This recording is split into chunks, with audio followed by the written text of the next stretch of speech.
patient for a minute. We're having a little problem with our screens here. They're flashing, so we want to make sure that the board members can review everything. So I think he's going to see if we have a IT person available. Yeah. Right.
No.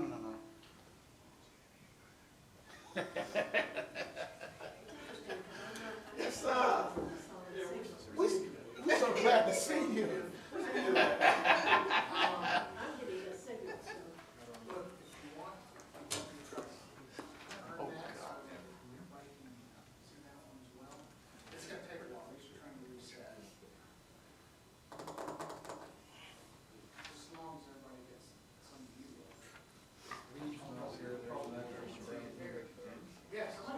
Do we know if Reed's coming or not?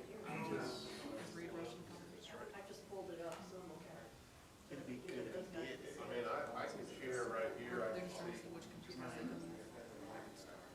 on Eric's screen. You've got printers. Technology is coming, Reed. Reed is coming. That's how technology do for you. Reed is in the parking lot.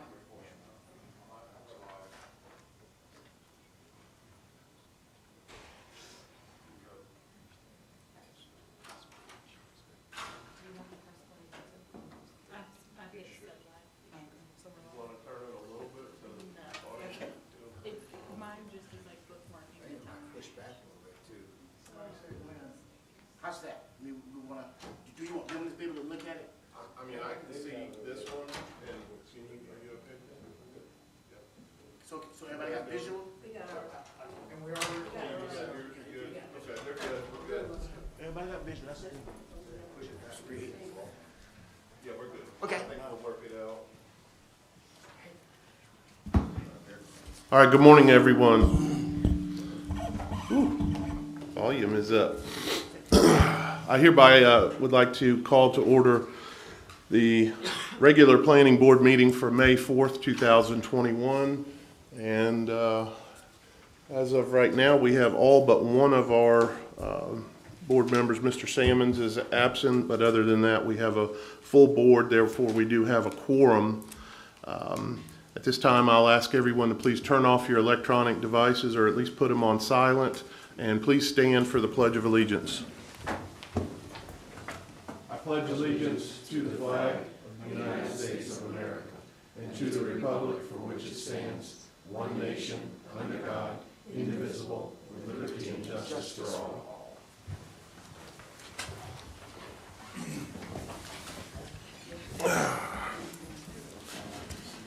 Thank you. Staff members, do we have proof of publication of our hearing? Yes, sir. Okay, and does that publication meet all of the legal requirements? Yes, sir. Okay, Chair will entertain a motion to waive the reading of the legal. So moved. Second. Second, all those in favor say aye. Aye. Opposed? Motion carries. You've been previously provided the planning board meeting minutes for the previous meeting. Are there any additions, deletions, or corrections to those meeting minutes? Hearing none, Chair will entertain a motion to accept. Motion, do we have a second? Second. Second, all those in favor say aye. Aye. Opposed? Motion carries. You've received the hearing package for May 4th. It's been previously provided to members of the board as well as made available to the public. Chair will now entertain a motion to accept that planning board hearing package and the legal advertisements into evidence. So moved. Motion, do we have a second? Second. All those in favor say aye. Aye. Opposed? Motion carries. All right, we have a couple of, we're going to go ahead and forgo the first part of the agenda, come back to that at the end of the meeting. We do have a couple of public hearings, and we have some out-of-town visitors here. And we've asked Ms. Crawford, who was actually first on the agenda, if she would mind us taking that other case first, and she's okay with that. So we're going to go into the public hearing, which is public hearing 6, Roman numeral 2, public hearing concerning the review of an ordinance amending Chapter 4 of the Land Development Code, Article 4, Chapter 6 of the LDC, Section 6-0.3.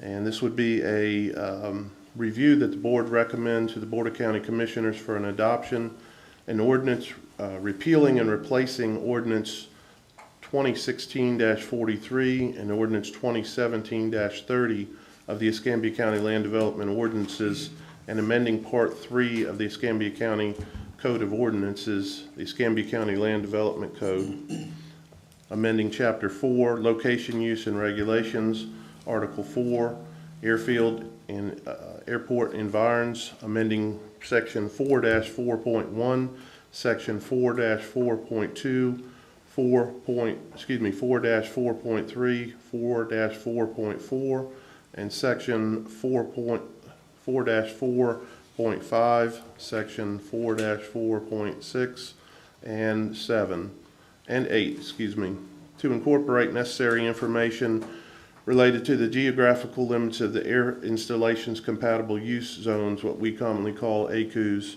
to implement airport protection zoning regulations in compliance with the Florida statutes, Chapter 333, amending Chapter 6 regulations, 6-0.3 terms defined, subsections A, P, Q, and R.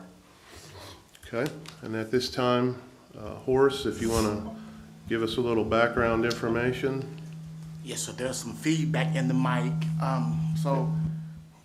Okay, yes. Yes, thank you, Chairman. We want to thank our visitors for being here this morning. My name is Horace Jones. I'm the Director for Development Service Department.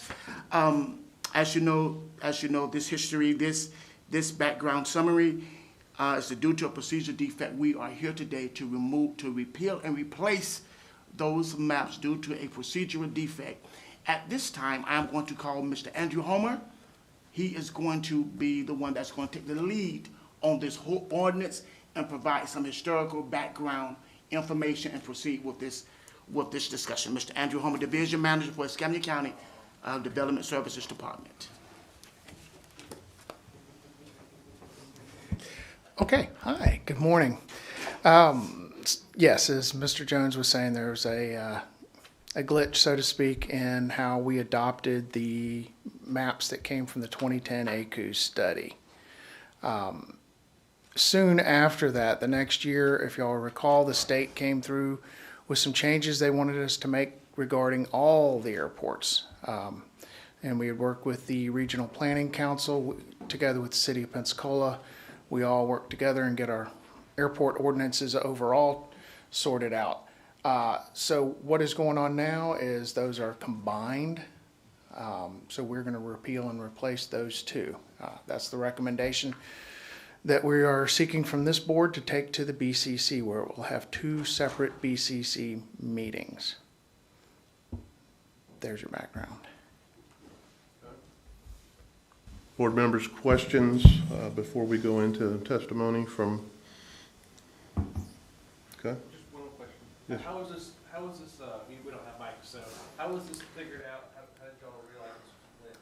It was brought to the county's attention from some folks that own property in that area.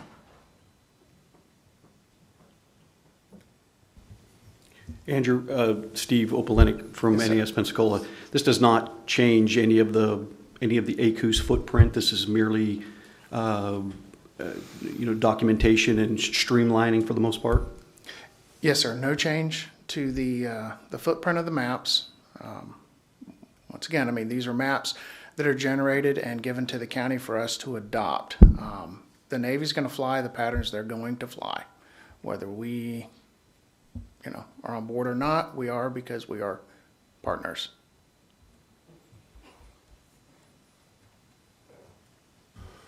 All right, thank you. Any other questions before we go into testimony? All right, thank you.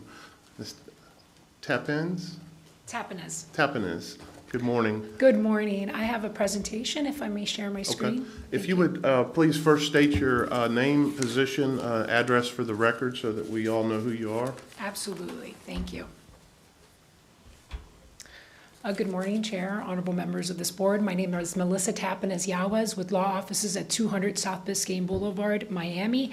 I'm here on behalf of Leeward Subdivision Phase 3 LLC, and I'm joined today by my husband and business partner, Manny Yawez, the developer of the Leeward neighborhood and the principal of Leeward Subdivision Phase 3.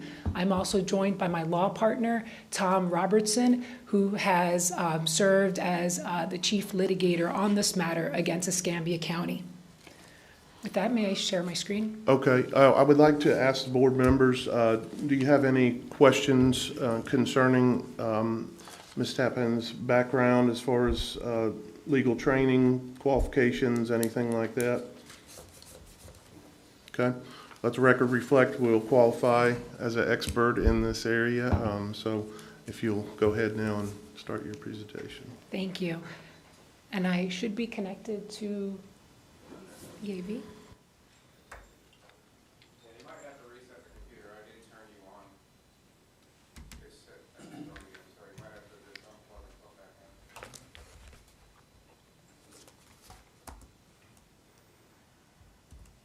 in. Thank you for your patience.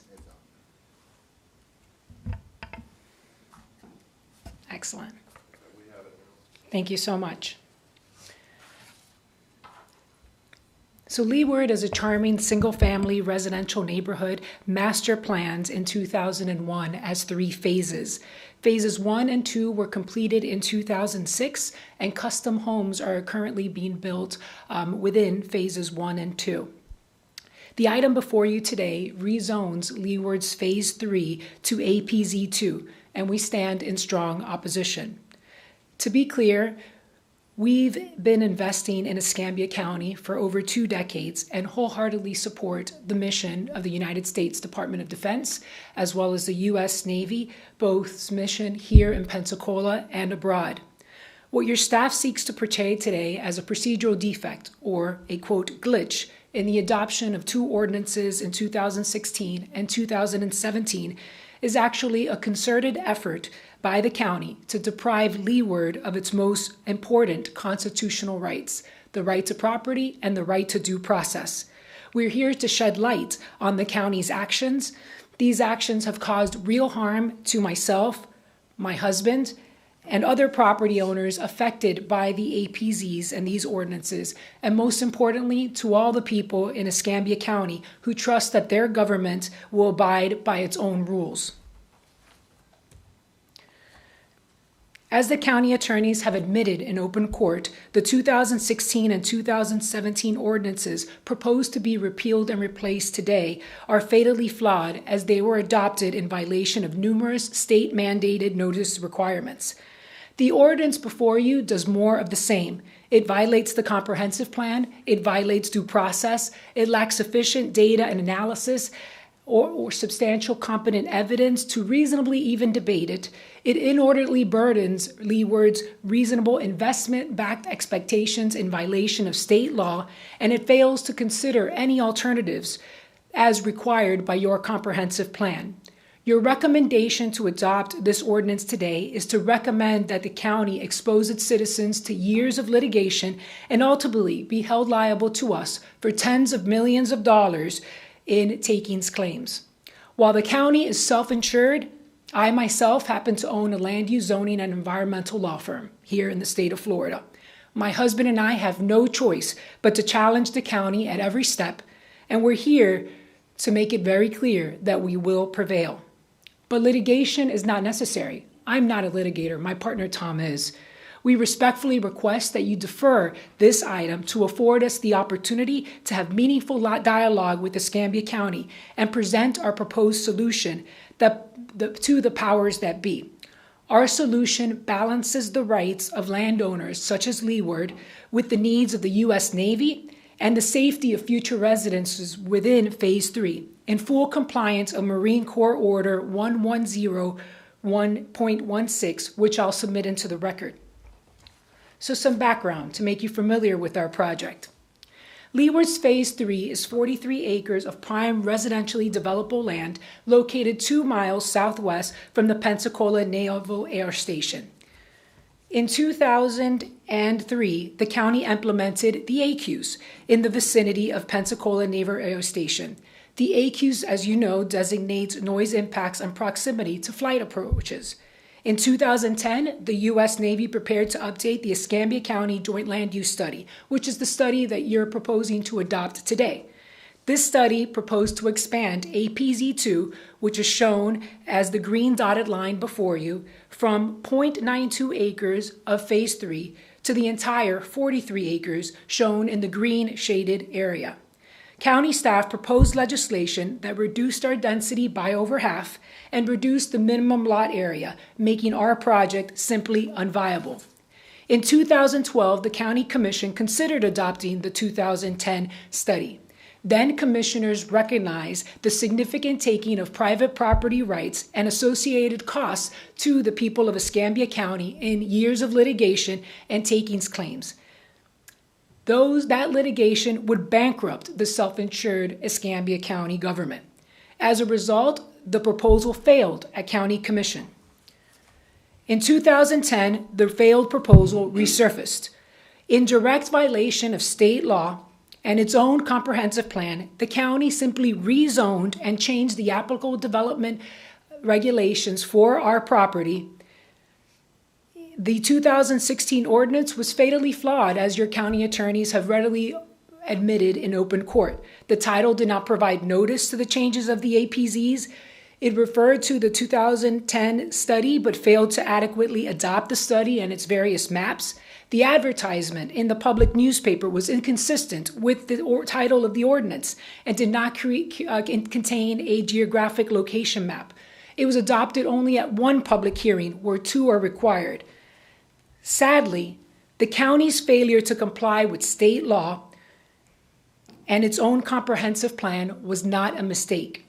What your staff calls a procedural defect was not caused by human error or even bureaucratic incompetence. The county's response to our public records request reveals that the county's actions were much more nefarious than we could have imagined. On the face of the August 4, 2016 Board of County Commissioners Growth Management Report, we found this handwritten note. Someone in the county was well aware of the unlawful acts and of this ill-conceived measure and simply wrote, "Leeward Estates going to sue us." We are Leeward Estates, and we did sue Escambia County. We found instructions from our district commissioner, Doug Underhill, to Mr. Jones, instructing him to forget due process required by our Constitution and state law. Forget the outreach required in your comprehensive plan and move forward with urgency. His stated reasoning: no citizens have issues with this, and this is only an issue for the developer class and no one else. These smoking gun statements from our own commissioner establish a malicious intent to cause real harm to my family and other affected landowners. In our democracy, corporations, even developers, have constitutional rights. My husband and I, as owners of 43 acres of land in Escambia County and citizens of the great state of Florida, although on the south side of the state, we too have constitutional rights. In 2020, Assistant County Attorney Ms. Johnson advised that the 2016 ordinance rezoned Phase 3, making the project altogether unviable. Similarly, the county's adoption of Ordinance 2017-30 was also fatally flawed. It did not reflect the changes made in 2016 to Chapter 4 of the Land Development Code. It failed to adopt the 2010 study or its maps and figures. It failed to provide geographic map boundaries in compliance with state statute. It was adopted at one public hearing where two are required. Ms. Johnson confirmed that no mailers or outreach was conducted, again in violation of state law and the county's comprehensive plan. As a result of this taking of our property rights and because of the violation of our procedural due process, we filed suit to invalidate the ordinances. After months of litigation, the county finally admitted that they were wrong. And in light of the tens of thousands of dollars that we've spent in time and effort, they simply hurried to put this before this board as a repeal and replace. Simply repealing and replacing this item does not make it legally sound. The ordinance before you is still fatally flawed as it violates state law, the county's comprehensive plan, and the Department of Navy Marine Corps Order 11010.16 that establishes the ACU's program. Most importantly, the ordinance fails to protect private property rights as required by Chapter 163.3175, Paragraph 6 of Florida statutes, as well as your own policy, MOB 424, that requires the balance of interest, specifically protecting the property rights of landowners.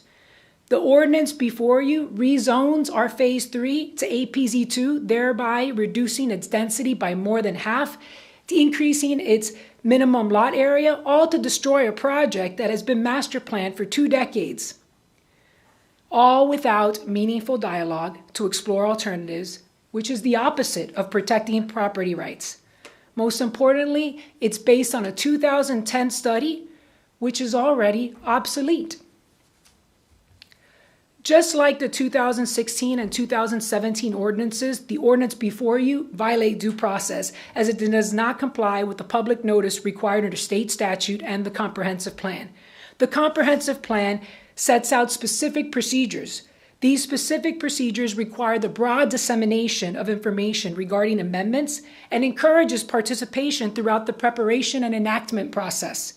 As of today, Leeward is left in the dark. We learned about this hearing in a motion to stay filed in court. Leeward has not been encouraged to participate or afforded the opportunity for input. This is our first opportunity. Despite our efforts, prior to even filing for litigation, the county attorney's office has been unwilling to have any discussion to reach an amicable solution on this matter. Section 4.01 to .05 of the comprehensive plan uniquely provides requirements of public notice and the holding of public workshops. The county has not held one hearing, one public workshop on this item. Not in 2016, not in 2017, and not before this hearing before you in 2021.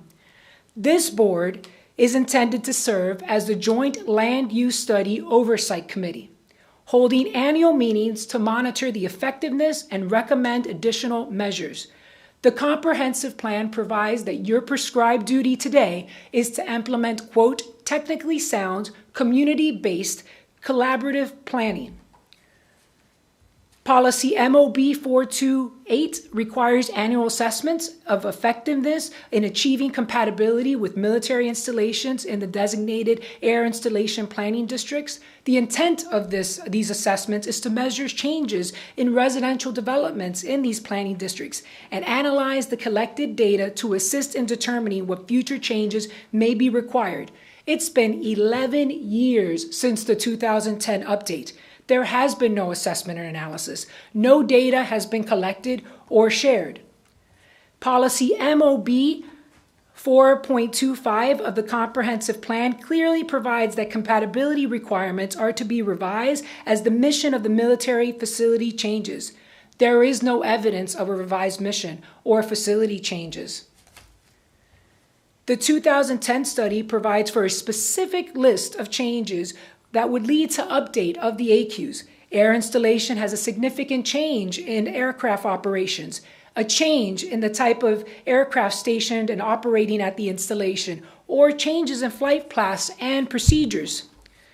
Section 2.15 5A of the comprehensive plan requires the Navy's representative on the planning board to review and comment on all proposed amendments. There are no comments on the record today. The 2010 study was based on the 2008 annual operations, now 13 years ago. Section 3.3 of the 2010 study noted that flight operations at NAS Pensacola have generally decreased from 2001. Again, this report was drafted in 2008.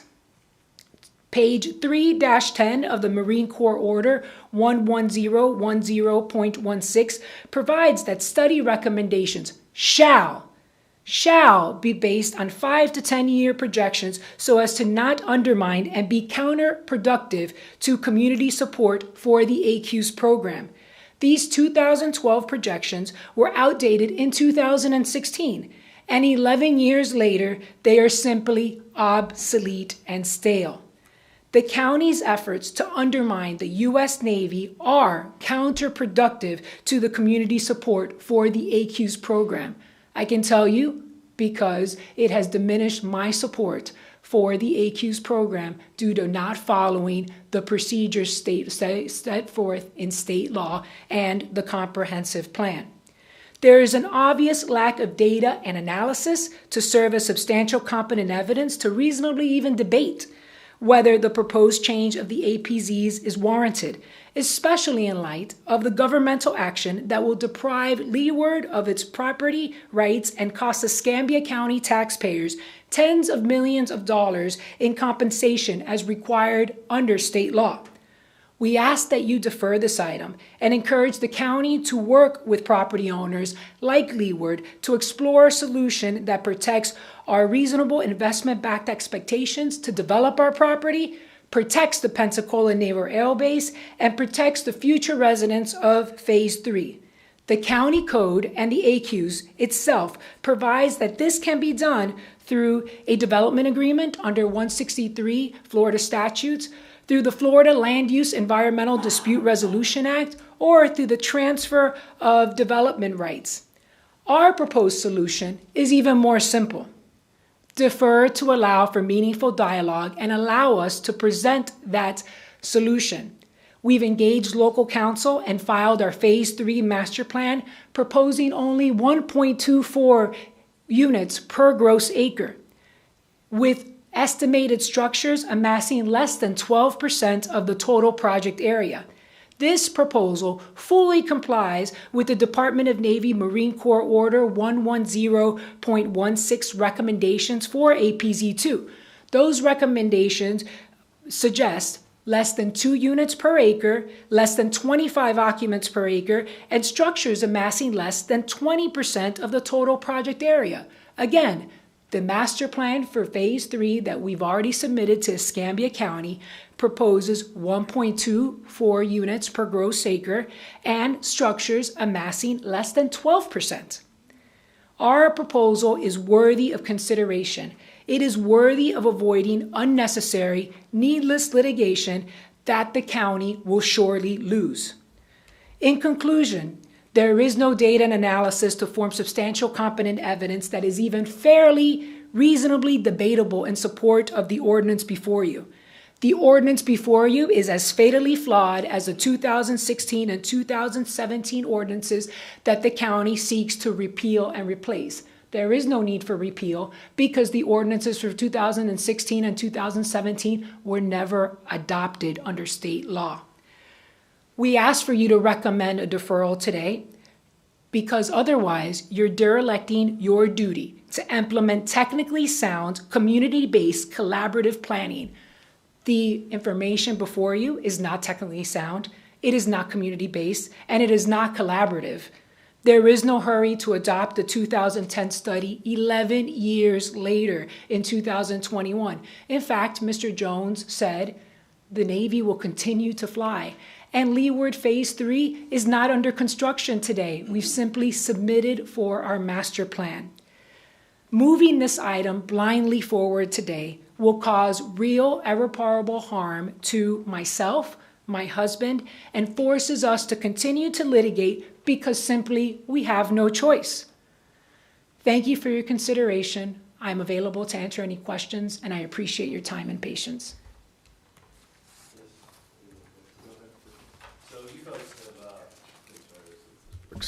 You guys have patiently had your rear ends handed to you since about 2004 in that subdivision, meaning I think it was one of the first places when I moved back, wanted to try to get in there. But due to forces of nature between Ivan and however many other storms, it has certainly slowed the progress in that subdivision.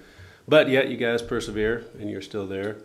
When you originally went in for your development order, did you have all phases included? And if so, I know it very well. I'm assuming this is, if you go into the subdivision, the northwest side is where phase 3 is going. That's Yes, some it's, point. I mean, I'm doing it right here. I know yeah, where that it's on the area is. map. Okay. I can show it to you. So in theory, my question is, I guess the phase 3 would be similar to what you've done prior and selling lots off to individual custom home builders and private owners typically. Is that correct? No, it's not. It's not. Wait, Hold on, sir. stand up and you have to. Come forward, please. It's done, apologies, it's Yes, not sir. my thing. All right. We'll ask you to state your name and address for the record, please. Yes, my name is Manny Yawes, 3767 Carmen Court, Coconut Grove, Florida. Okay. And are you also 33133. an attorney? No, I am not an attorney. Okay, all right. So you're acting on your own behalf then? I am a master engineer, sir, and a developer, and many other things. Okay. Does anyone on the board have questions about his qualifications as a professional engineer to qualify him as an expert in the area of land use and planning? Okay. Hearing none, we'll qualify you there. Thank you, sir. All right, you may proceed. So, phase 3 is located immediately to the north of phase 1 and phase 2. When phase 1 and phase 2 were developed, we planned to expand into phase 3. We have access already provided, infrastructure is ready to connect, and we're ready to go. The phase 3 plan is not going to be like phase 1 and phase 2. The idea here is that there's going to be larger lots, which is what our market is wanting now, slightly larger than what was done in phase 1 and phase 2. The idea here is to actually build the homes, not to sell to builders, because we found that that business plan was not viable when there is issues with the economy, as you clearly stated, right? So what we're working on now is expanding the construction in phase 1 and phase 2. We have very high-end homes going in there. We have a very good market, very good builders, and eventually we will move into phase 3. Market should dictate when we get to develop, not this kind of action. So, and I want to kind of bring it down a notch I understand you're upset. I want to just get it to the bare bones for Yes, sir. myself and Absolutely. the folks here. That if I'm, the northern part piece, is that adjacent to the subdivision that is your immediate eastern neighbor? Yes. Let's go ahead and bring the map up. That might be helpful. Thank you. Okay. Yeah, and I'll bring this up for the rest of the board. The subdivision is a very nice planned community. It's got a community pool. They have nature area, and I would imagine the homes are averaging about $500,000 in that range right now. They're gorgeous homes. More than that, sir. A lot of people are buying lots there, and well, they are now because prices of material are going up so much that typically people will have this lot. I know folks who have lots, and it's their dream home. They're going to find their builder, and unfortunately, the prices keep going up and up. But all that to be said, I'm just trying to discern. So you came back, say 2004-ish, or before that is when you started, probably? We started master planning in 2001. Okay. We were already completed in 2006 for phases 1 and 2. Okay, and so this is basically you're just asking for, this is phase 3 that you've had on the books for a while, but have you had to go through development order process with? No, we have not. And that's what we did was we submitted a phase 3 master plan more recently. Okay, so, and I just want to get exactly what you're considering a taking by the new, if what we pass or don't pass, or what is being put before us, it's going to severely reduce your lot size? Is it buildable per acre, or is it making it not buildable? It makes it unmarketable and unbuildable. The reasons for that is the proposed ordinance requires 2 units per one net acre. It also has the inverse, and it's sloppy language actually. It basically says that it's the net lot area is what matters. So it basically increases, so it's 2 units per 1 net acre, and that doesn't account for things like in this project, which is a significant protection and improvement of existing wetlands. And prior to that, what was the zoning and what was the yield per acre that was advertised before that? 4 units per acre. Okay.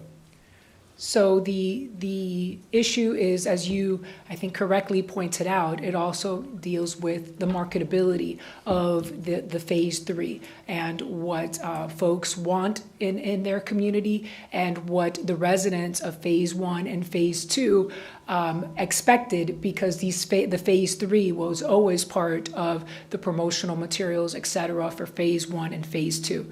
The most important thing I really like to communicate is that this is all can be prevented. We've already submitted a master plan that provides for less than 2 units per gross acre, and the Marine Corps order that I'll submit into the record also allows for the idea of total project area as long as structures do not amass more than 20%, and our proposal is estimated to be 12%. So all we need is to have the attention and the goodwill of Escambia County to allow us to move forward with this project and really review it. Thus far, we've had no ability to communicate with the county attorney's office except as lawyers in litigation, which is really unfair because, as you mentioned, we've been here a long time. We've been investing in this community. Our neighborhood is beautiful. Our residents love it. My husband has been working on this nonstop for over 20 years.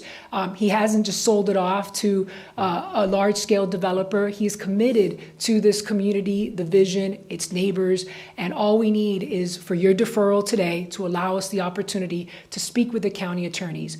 No harm will be done through that deferral.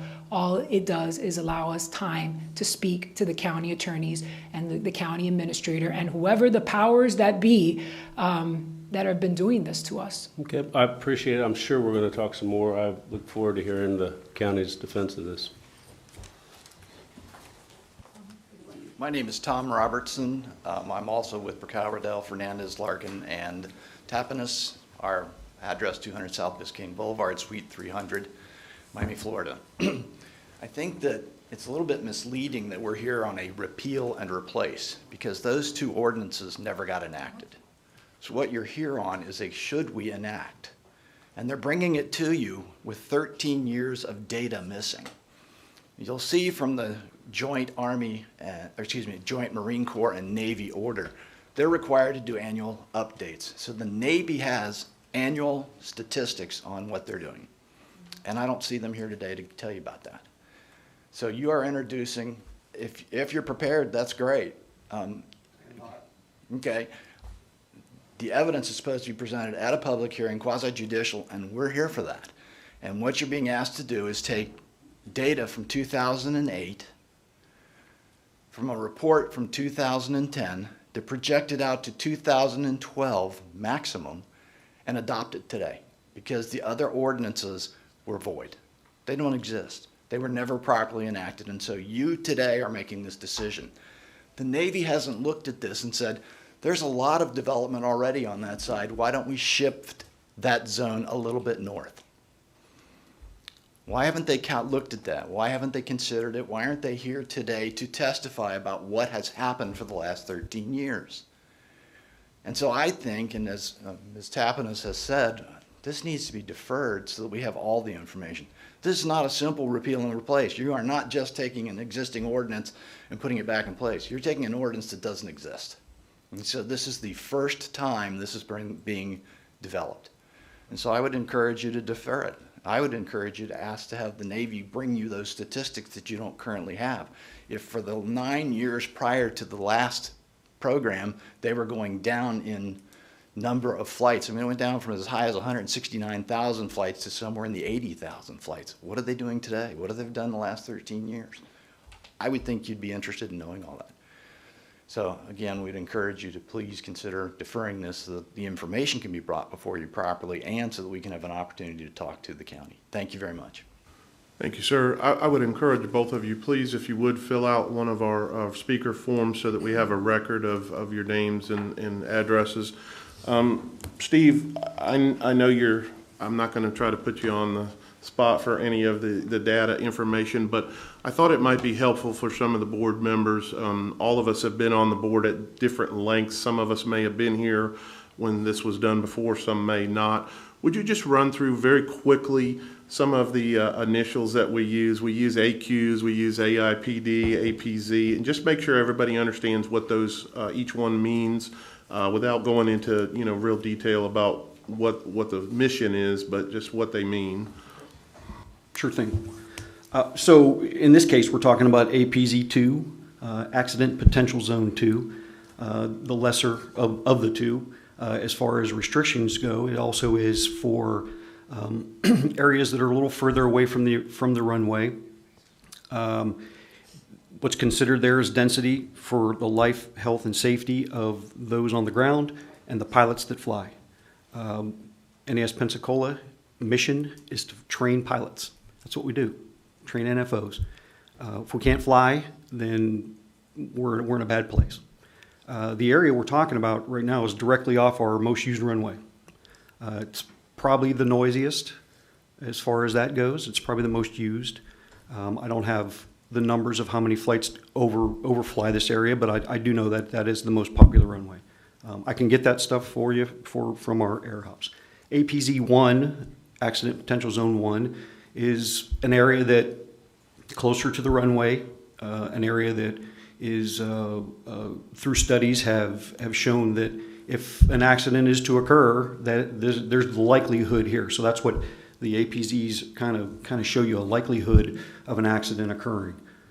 Clear zones, we don't allow any building anything in the clear zones if possible.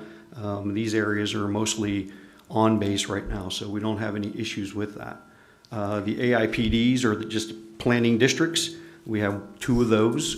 Basically, AIPD 1 is all you see with the APZs. I know it's a lot of alphabet soup there. So in the case of this area, it's always going to be, there's always going to be flight noise. There's always going to, and that's what it's based on. That's how they came up with the map. Basically, we, like as Andrew said, we the Navy had presented this study. They do this study at every major Naval Air Station, Marine Corps station, Army, and it's done with a lot of data. I wasn't on board for this one when it came out, but I do review it constantly. I'm always in the loop when it comes to development. That's why I sit up here. I hope I hit the alphabets there. All right, and Steve, just for clarification, those areas that are kind of outlined in purple, that's where it's most likely that the flights would be most of the time. I mean, they don't stay always in those boundaries, but that's where most of the flight operations happen, is within those boundaries of those purple lines. Is that right? Correct? So that's a pattern. So if they're holding, if they're waiting to land for whatever reason, when they take off, if they're having to go a certain direction, they follow that. They try to stay within that those confines until they get up and away. So they are, they're all potential for, it's lower flying than normal. It's it's not a Blue Angel show every day. And so yes, we do abide by that. There are flight patterns that get you into the ACUs. If you were to ask a pilot what's the ACUs, he may not know, but the air traffic controllers do, and the community does, and as well as the Navy does. All right, thank you, sir. Mr. Pyle? Steve, I'm very familiar with it. I live in I believe APZ 1 in Landfall, and if I recall at the closing in 2000, whenever, I signed a document that stated you're acknowledging that you live in this zone and that obviously the dangers are higher, and I didn't like reading all the fine print of it, but I also get to enjoy the Blue Angels at very close proximity. When I do want it and when I don't want it, but I don't care because I think it's a great thing. But I have never I've heard of that, as well as my neighbors in Heron's Forest and other folks. That's just part of the drill. That's part of how you live there. But I've never heard of any of the actions and obviously I don't want to, I'm not here to talk about the mission, and I don't quite frankly think the attorney should be either. It's the mission of the Navy. We're here to support it. We have a great relationship, but I've never heard of anything being enacted that would actually reduce the yield of buildable acreage in a development. I'm just by way of these overlays, because like you say, they're going to fly. They're going to fly. I think that it's certainly fair as far as acknowledgement. People should be made well aware of where they're moving and shouldn't be shocked. It used to be sport when they were building in Chandel to watch the new framers the day of the first time they've been up on there when the Blue Angels fly. That wasn't really funny, but it was kind of funny. But it's not funny when you buy a house. But I just find it, how did we get to a point where we were able to apparently reduce the yield? Is that by the county's efforts or the Navy's efforts? There are tables that are recommended through our OpNav instruction. We make recommendations to the county. It's up to the county to be to carry that out if they choose to adopt it. So there are tables that show within those APZs, this is the recommended density, and that's kind of what we're talking about here. If we would have had an active ACUS at the time, Landfall and Heron's Forest wouldn't have been built. Ms. Tappanis?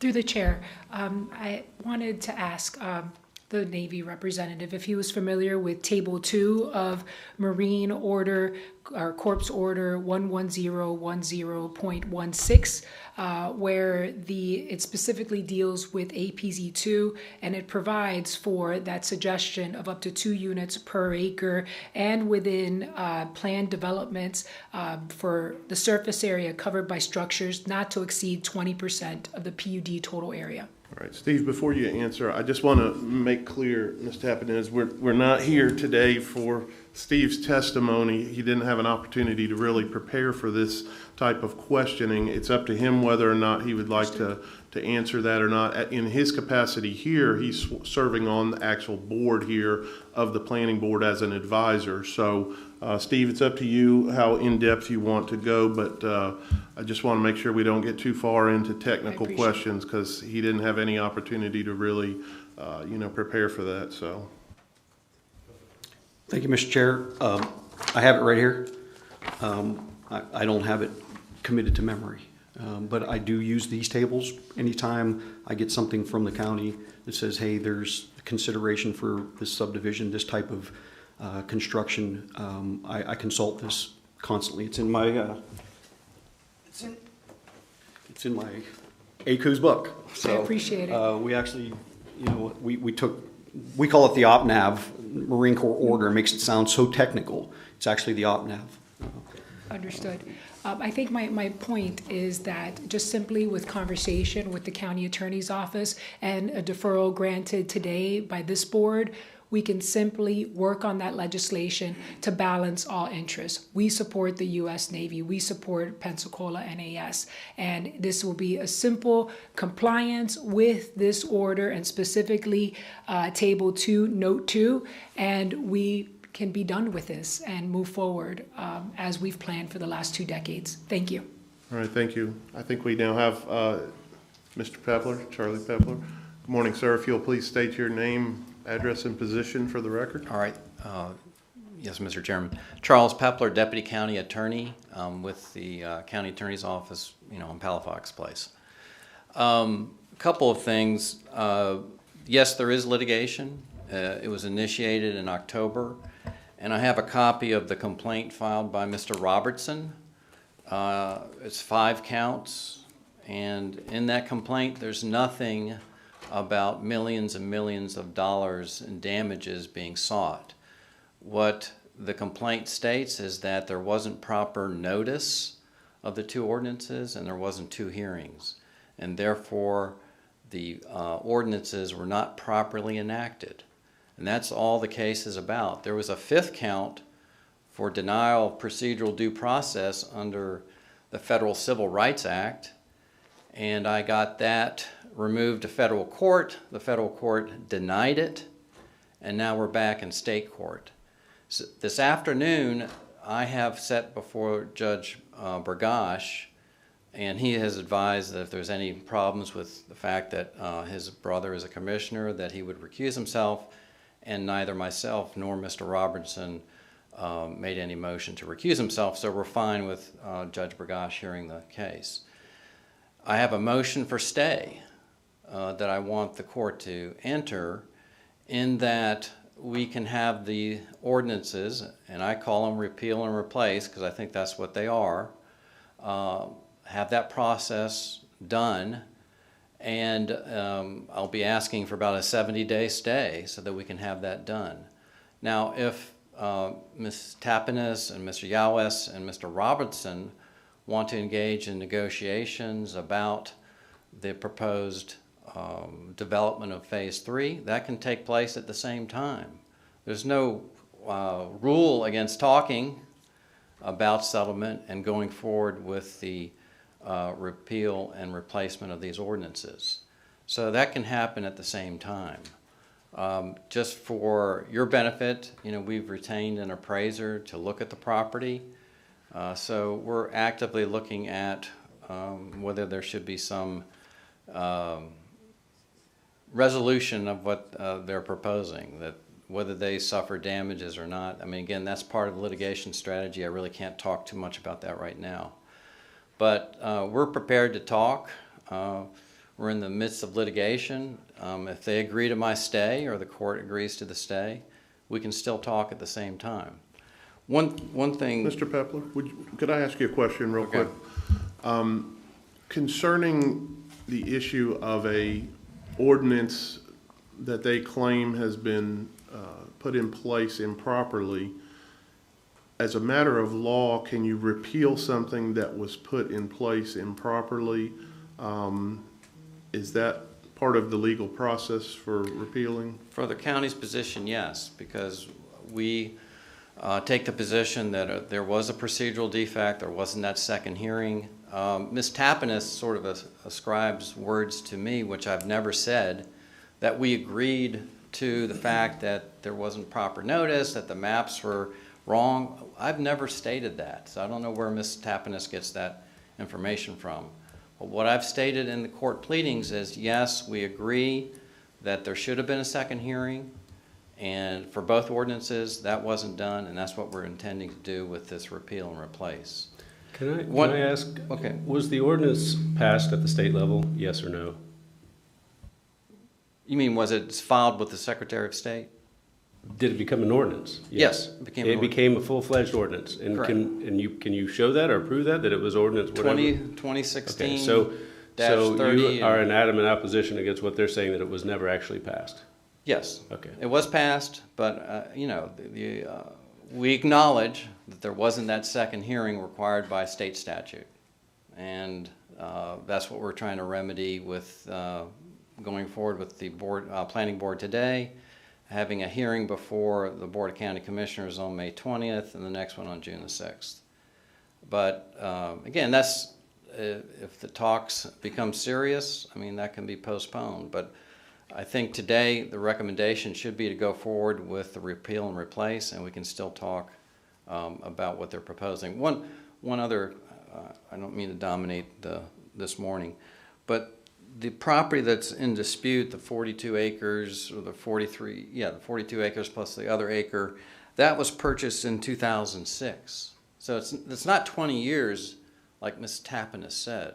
Phase 3 was purchased in 2006. Then we had the Great Recession of 2008 and 2009, as Mr. Pyle noted, and economic conditions, deteriorated. So that's another reason why they haven't gone forward with their development.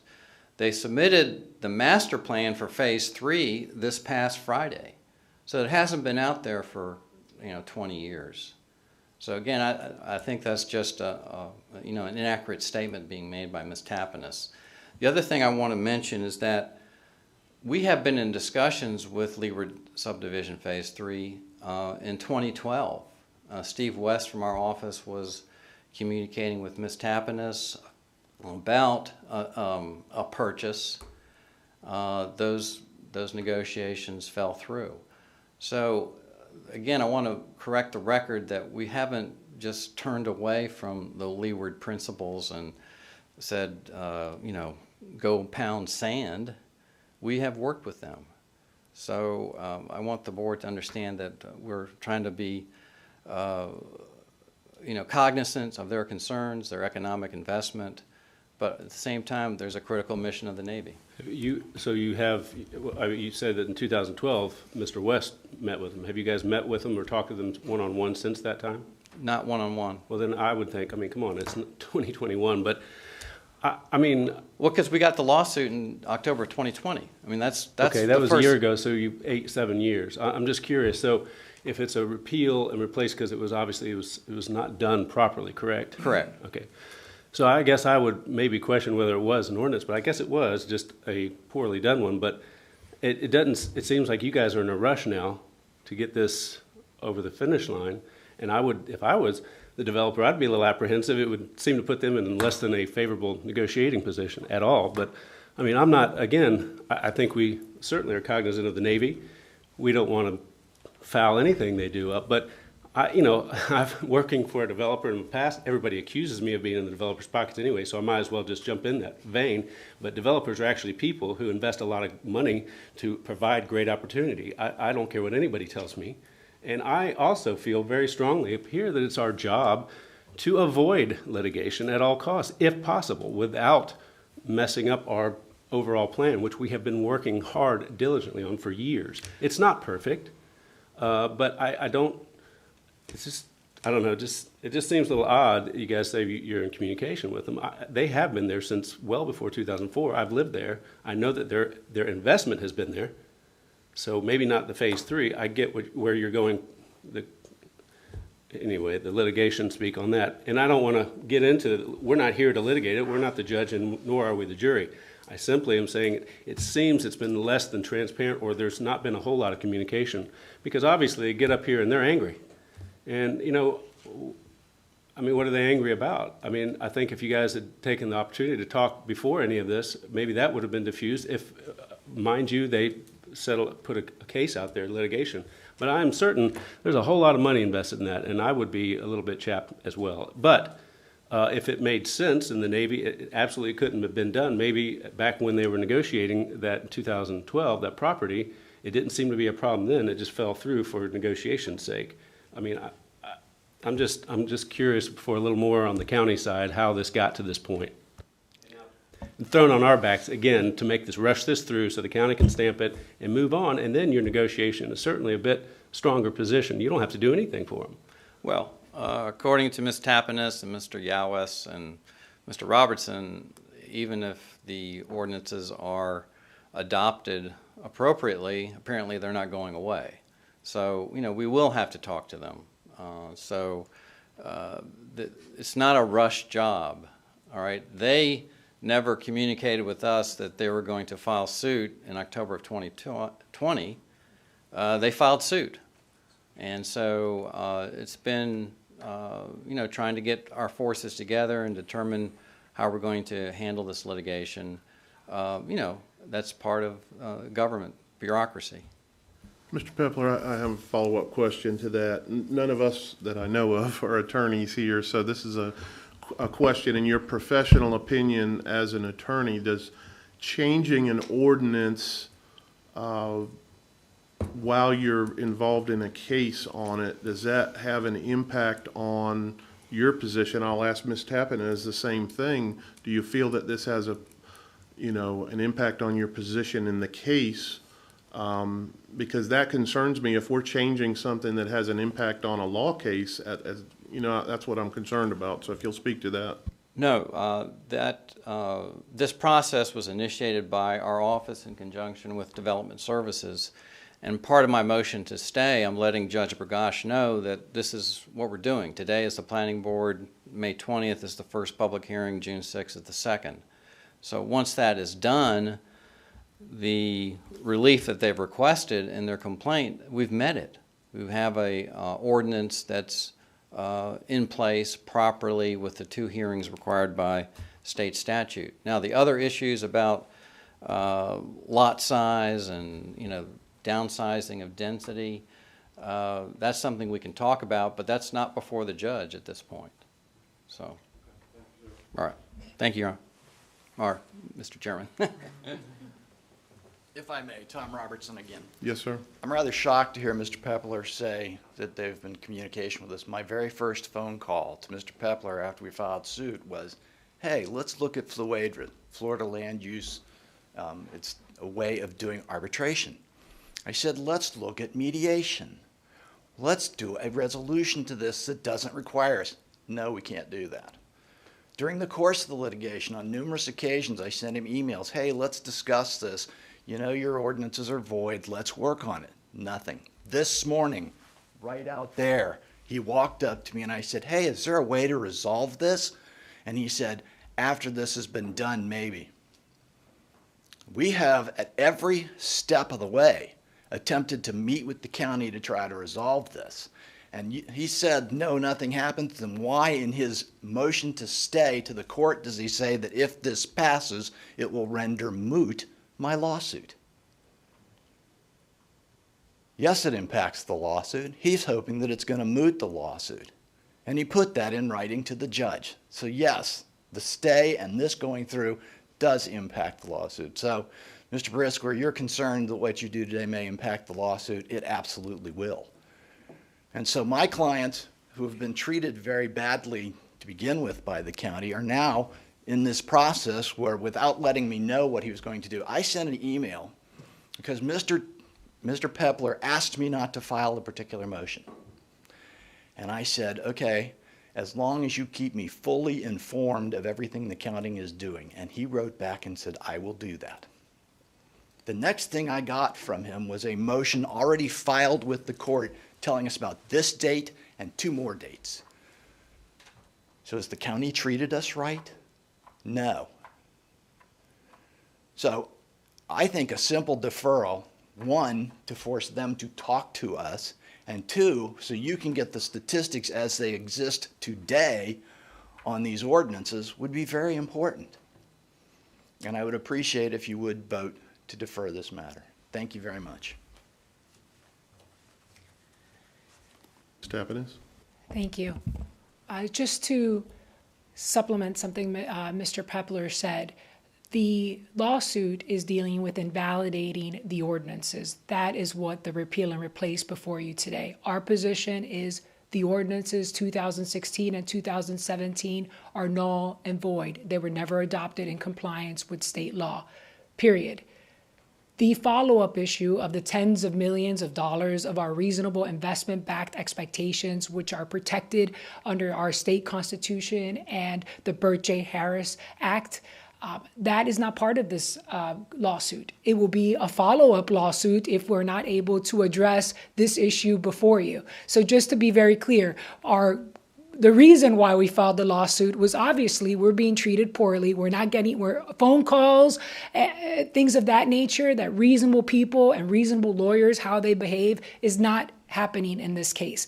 We don't understand why, but what we ask here is, again, what your prescribed position as part of this planning board is simply to implement technically sound data with collaborative planning, and that simply has not been done before you. The data before you is from 2008. The projections are to 2012. It is 2021. We, again, really request your deferral today. Thank you.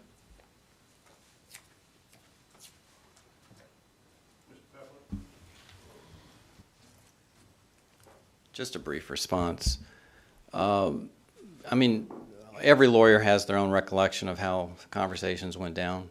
I mean, there's an email from Mr. Robertson to me. If the county's position is that you want to litigate, we're going to litigate. So he didn't mention that. So, and that was in response to emails about, hey, I'm trying to get our forces together to determine if we can work this out. So that's on the table. We're going to try to work it out. If he agrees to the stay or the judge grants the stay, that gives us plenty of time to work this out. So the recommendation is to go forward with our office's recommendations, go forward with adopting the ordinance. Okay, question concerning the data that Ms. Tappan has just mentioned. The staff and this board in some other cases, nothing to do with this, has been criticized that we haven't gotten appropriate data and analysis done. And in this case, do you feel that we're using the proper data and analysis to change this based on what Ms. Tappan has says that it's outdated and it's old? Do you feel like the board can, rely on that data and analysis because it's older? Well, I mean, the board relied on the data and analysis in 2016 to adopt these original ordinances. Apparently the flights have gotten more intense since that time because of a new warcraft, right, with the A-35 or whatever the proper designation is. He's rolling his eyes, so. No, sir, no, the data that was projected for the aircraft that we flew then is still valid today. Okay. Even with the new Super Hornet F-18, we still, that was still considered in the 2010 ACUs. So if the data that they've given today is something new or something that we've overlooked, then we can always amend the ordinance again. I mean, they're not written in stone. This is the first I've seen this data, so, or purported data. So that's something that we can look at as part of this process in trying to reach a resolution of the matter. Thank you. Ms. Tappan? Mr. Plepper asked us to agree to a motion to stay. If he had good faith in negotiations, he would agree to this deferral today and simply put the items to rest so that we can negotiate in good faith, which has been our intent for years now. Mr. Olpenick mentioned that he is not prepared to discuss any data today. So the record is clear that there is no data and analysis. There is insufficient, substantial, competent evidence. This is exactly what took place in the Blue Water case and many others.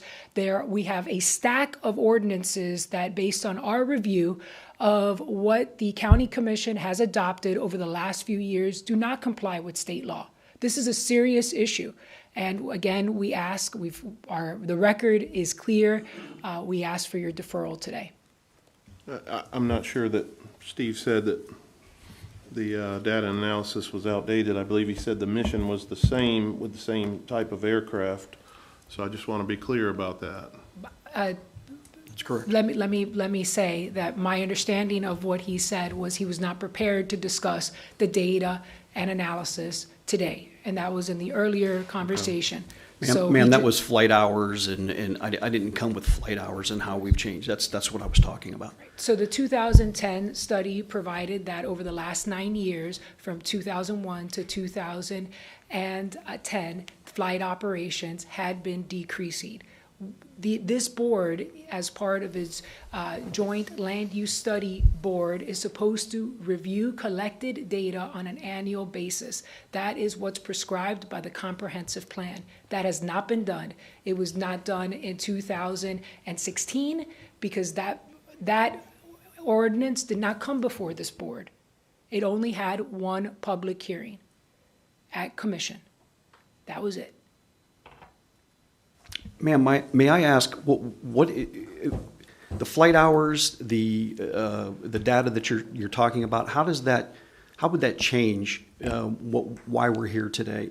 If it's an issue of procedure and letting the community know after 2 meetings, I'm not sure. The 2010 ACUs was built off of data that the Navy has collected. We do it all over the country.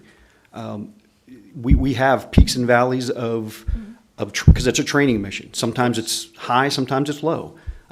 It goes down. But in this case, all aircraft that we base the noise profiles, the flight path, and it's FAA approved, so we have another entity here, is still the same. The same aircraft, we've dropped some aircraft off, but the same aircraft still exists that study was done on. So I'm just want to clarify what it is you're talking about. So to answer your question, we do not know the answer because there is no collected data or analyzed in the record. How that will impact this case is what is before you is to rezone our property to make it APZ2. We don't know if that is warranted. There's no data and analysis to warrant that.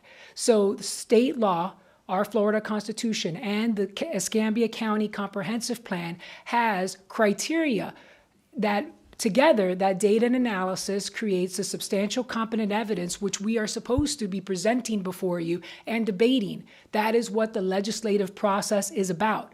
So by not providing this data and analysis, by not being clear as to what is at stake, you're just rezoning our property for no reason. Because as we all know, the Navy will continue its mission. We support its mission. What we don't support is not having reasonable conversations with the county as they attempt to take away our property rights. That is what this hearing is about. What we ask is simply for a deferral so that we can have those conversations, because to date, no conversations have been had. Mr. West, in 2012, he offered us a grant to buy our property. Our property is not for sale. We're invested in this community. And as it relates to our acquisition by deed of a particular corporate entity in 2006, that is simply the acquisition of a corporate entity. Our plans for phase 3 date back 2 decades. Thanks. Mr. Chair, obviously I'm one of the lesser experienced on the board, and I covet my board members and staff's input. So I want to express what I'm feeling here and maybe get some guidance. But I feel pinched that we're here today to back a horse in a horse race that should have taken place on its own a long time ago. And it's if we do not defer, if we recommend to the board to adopt, then they go into their stay motion. That's something that the county has in their pocket as an advantage over the next 70 days or whatever, that they are passively welcoming talks with the applicant. And if we defer, then we're backing the applicant as well. And it feels like we will leave here today, somebody's ammunition for negotiations going in the future. But as a rule of wisdom I've always practiced with all the unknowns there, you maintain the status quo until certain things can be siphoned out. And that's where my thoughts are right now is I don't think this board has sufficient information today to move the ball forward on the field, where the parties at play here should have carried that ball on their own. Mr. Jones, there are times I feel as though this board is utilized like a shoehorn and a perfunctory tool. And I'm asking you, it appeared from what I briefly saw from the commissioner's letter that it is their intent to move this forward. Is that correct? Would that be a fair statement to ask you that they have asked you to move this forward? I can only talk about today. Yes, sir. I am getting older. My memory is not that good anymore. So I can only follow the guidance of what was given to us today, Yep. as stated by Mr. Charlie Pepper today. Okay, so I'm not gonna get you in that. So what I would treat the developer as though it were little old Mr. Jones up in Molino who wanted a development, a change order or a change, and I feel as though he's getting the short end of the stick, is my opinion. It just, like you, Mr. Fears, it just doesn't feel right, but.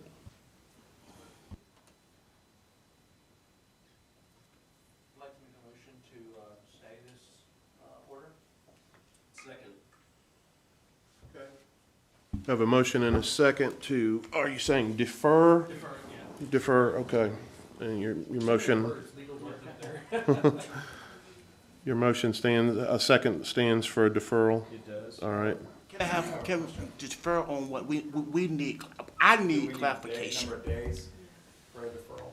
Respectfully, we would ask for 90 days. I'll be happy to amend my motion for 90 days for Good discussion.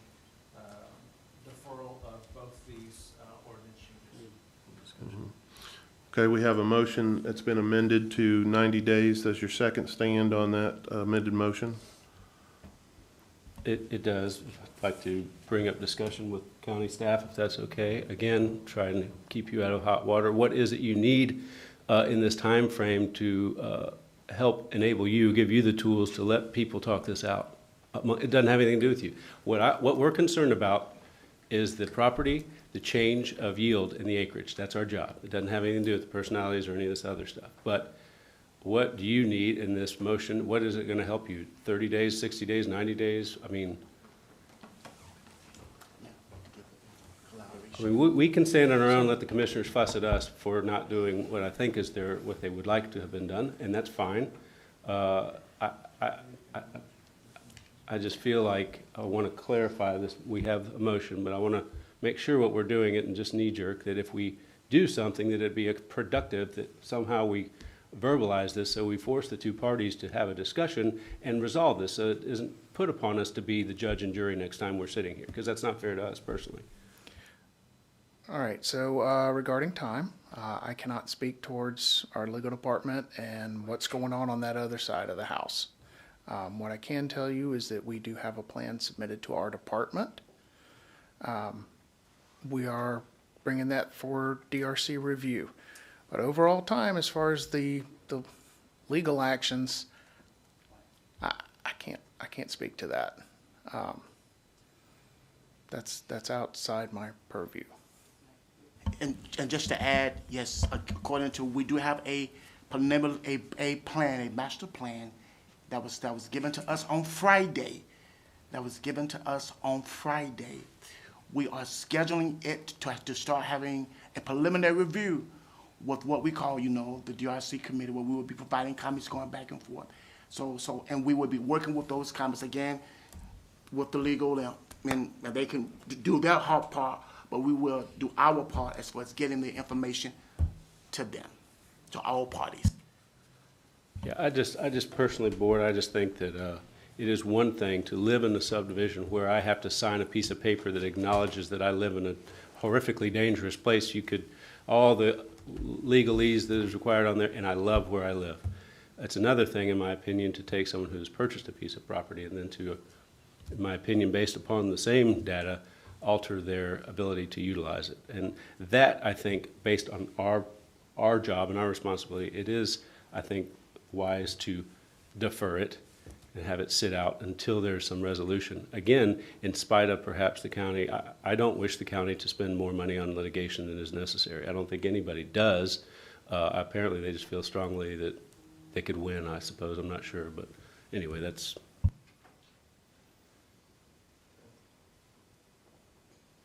Other board members, we're in discussion phase. We have a motion on the floor and a second.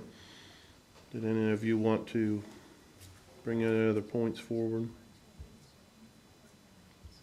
And this is only recommendation, the board still has the ability to do whatever they want. Well, I mean, I think that's a key point is that, I'm sorry, I think that's a key point is that the planning board makes a recommendation. The Board of County Commissioners can, and sometimes does, overrule our decision and make their own decision.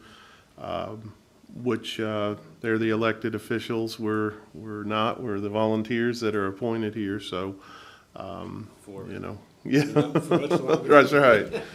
So, did any of you want to have any other comments before we move forward with this? All right, I'll call the question then. All those in favor of deferral for 90 days, say aye. Aye. And opposed? All right, motion carries for deferral for 90 days. Give the parties an opportunity to possibly come together and discuss. I think that's the feeling I get from the board, is that they'd like to see maybe some more negotiations between them before we make any changes that may affect the case at our level. But of course, the Board of County Commissioners can see it differently if they feel strongly enough from the law side of it that they can move forward. So, Thank you. all right. We appreciate All right. that. Thank you.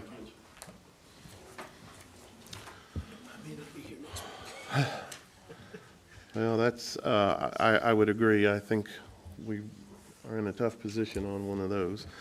All right, we will go directly into our next hearing. We've been having Ms. Crawford patiently wait, so we will go directly into her. Okay.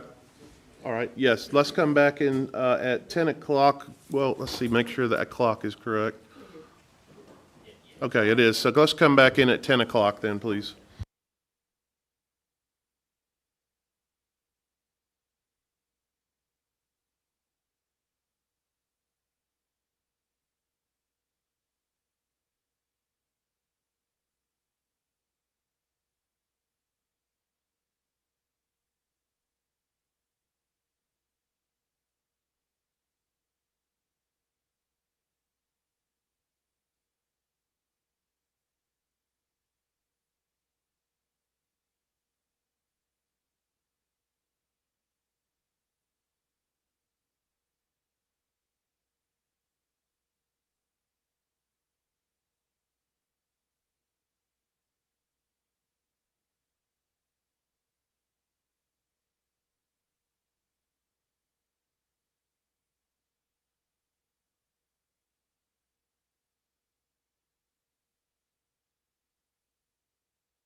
All right, folks, please take your seats and come back to order. Although we did have a vote on the public hearing 6-2, we are coming back into session at the request of the attorneys to have some additional dialogue and clarification of the motion. And so at this point, Mr. Pepler.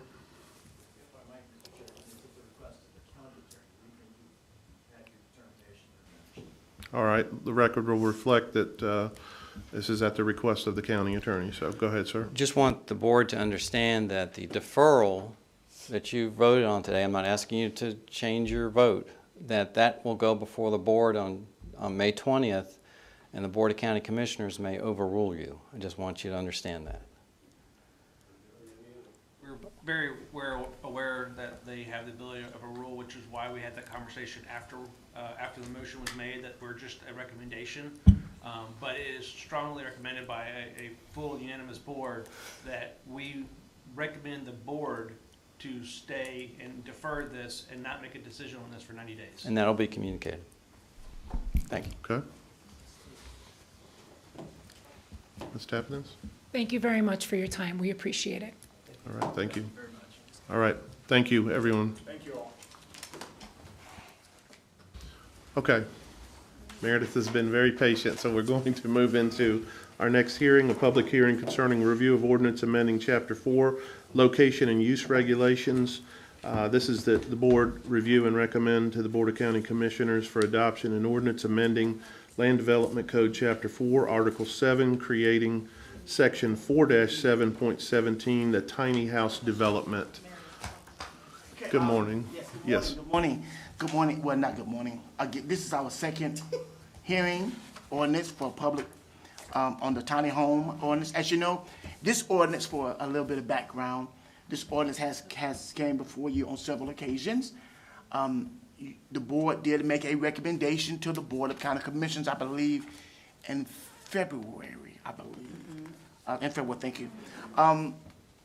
At that meeting, which Ms. Crawford were present, there was some other information that was distributed to the commission, and staff wanted to have the opportunity to review it at the day of the hearing, and we did.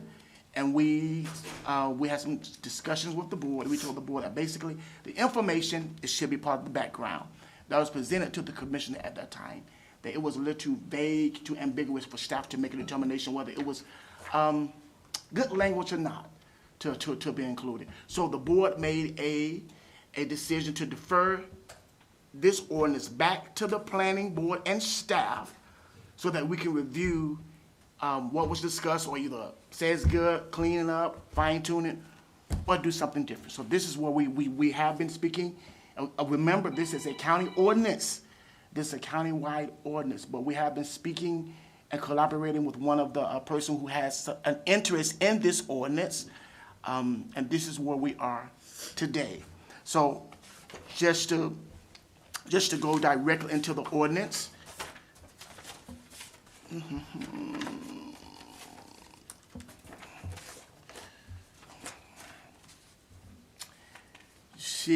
I think you are familiar with many parts of the ordinance, but to go to, unless there's some, are there any questions on what was previously adopted? Or we can go directly to the change that we added. It should be on, starting at line G, I believe, location. That is the change that we are adding for today's discussion. Okay, it says, tiny house development shall not be located, starting with that. Then it going with the list of exceptions and different other qualifications within or adjacent to an existing platted subdivision, unless, the key word is unless the parcel and subdivision are located under a designated community redevelopment CRA, and the developer obtains a written report recommendation from the CRA director and approval from the established development review process. That is the change. Basically, that is under the discussion today from our collaboration with this interest And so this is where we are today to take this ordinance, to get a recommendation, to move forward with a recommendation to the BCC for review and for adoption, or modification, whatever the board directed, whatever the BCC directs. So that's is it in a nutshell. I've got a question quickly. Yes. Just a procedural thing. Why isn't this underlined like normal? When it comes to an adoption, usually changes are underlined. Ms. Kish, you can answer So that. this is not underlined because this entire section is being created. When we're creating a section of the code, the entire section is brand new, so we're not having to underline or strike through. By section, do you mean G? No, 4-7. So the whole thing. So this isn't, so this hasn't Okay. been, this draft has not been adopted. Therefore, Correct. now we're still in draft form, Yes. which is why that there's no underlines Yes. or strike throughs or stuff. Correct. It went to the Board of County Commissioners, and the provision that was really discussed at length at the commission level was subsection G1.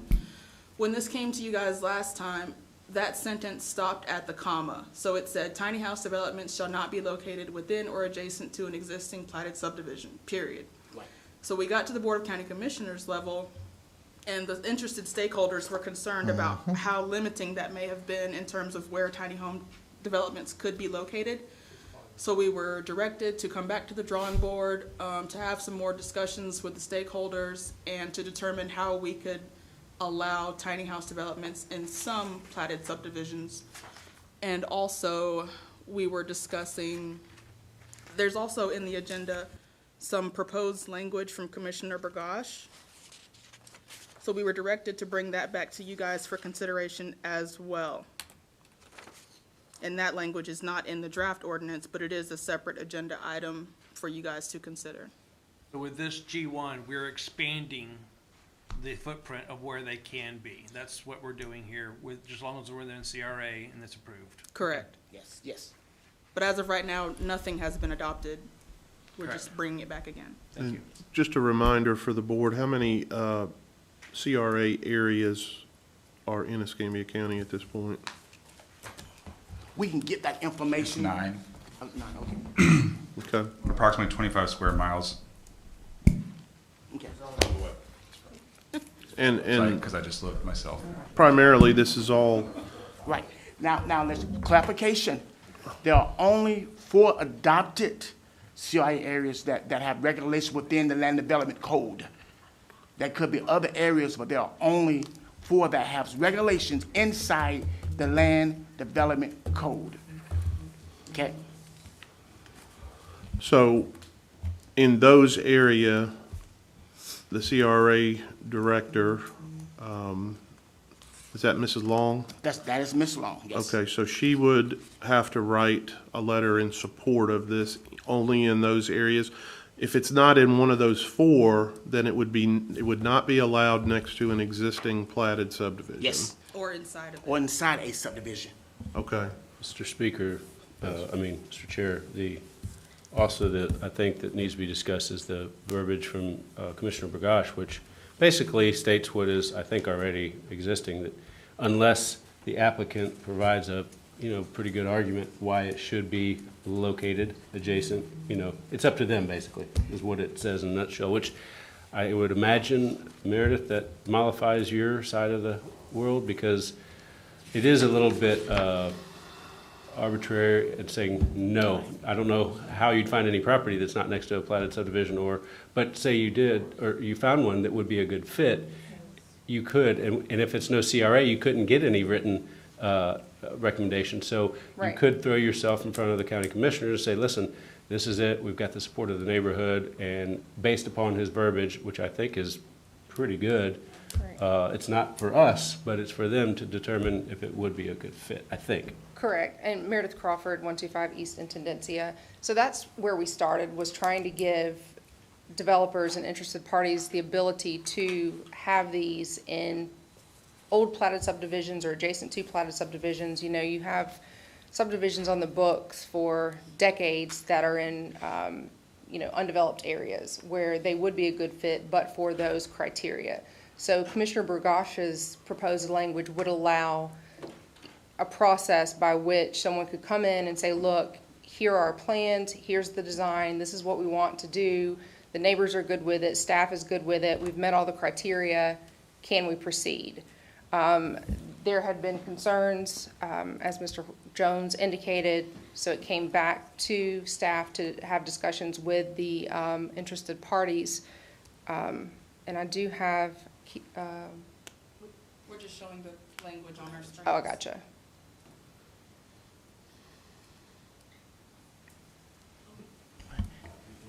And with that language, it was very, very broad, very, very ambiguous, very, there was no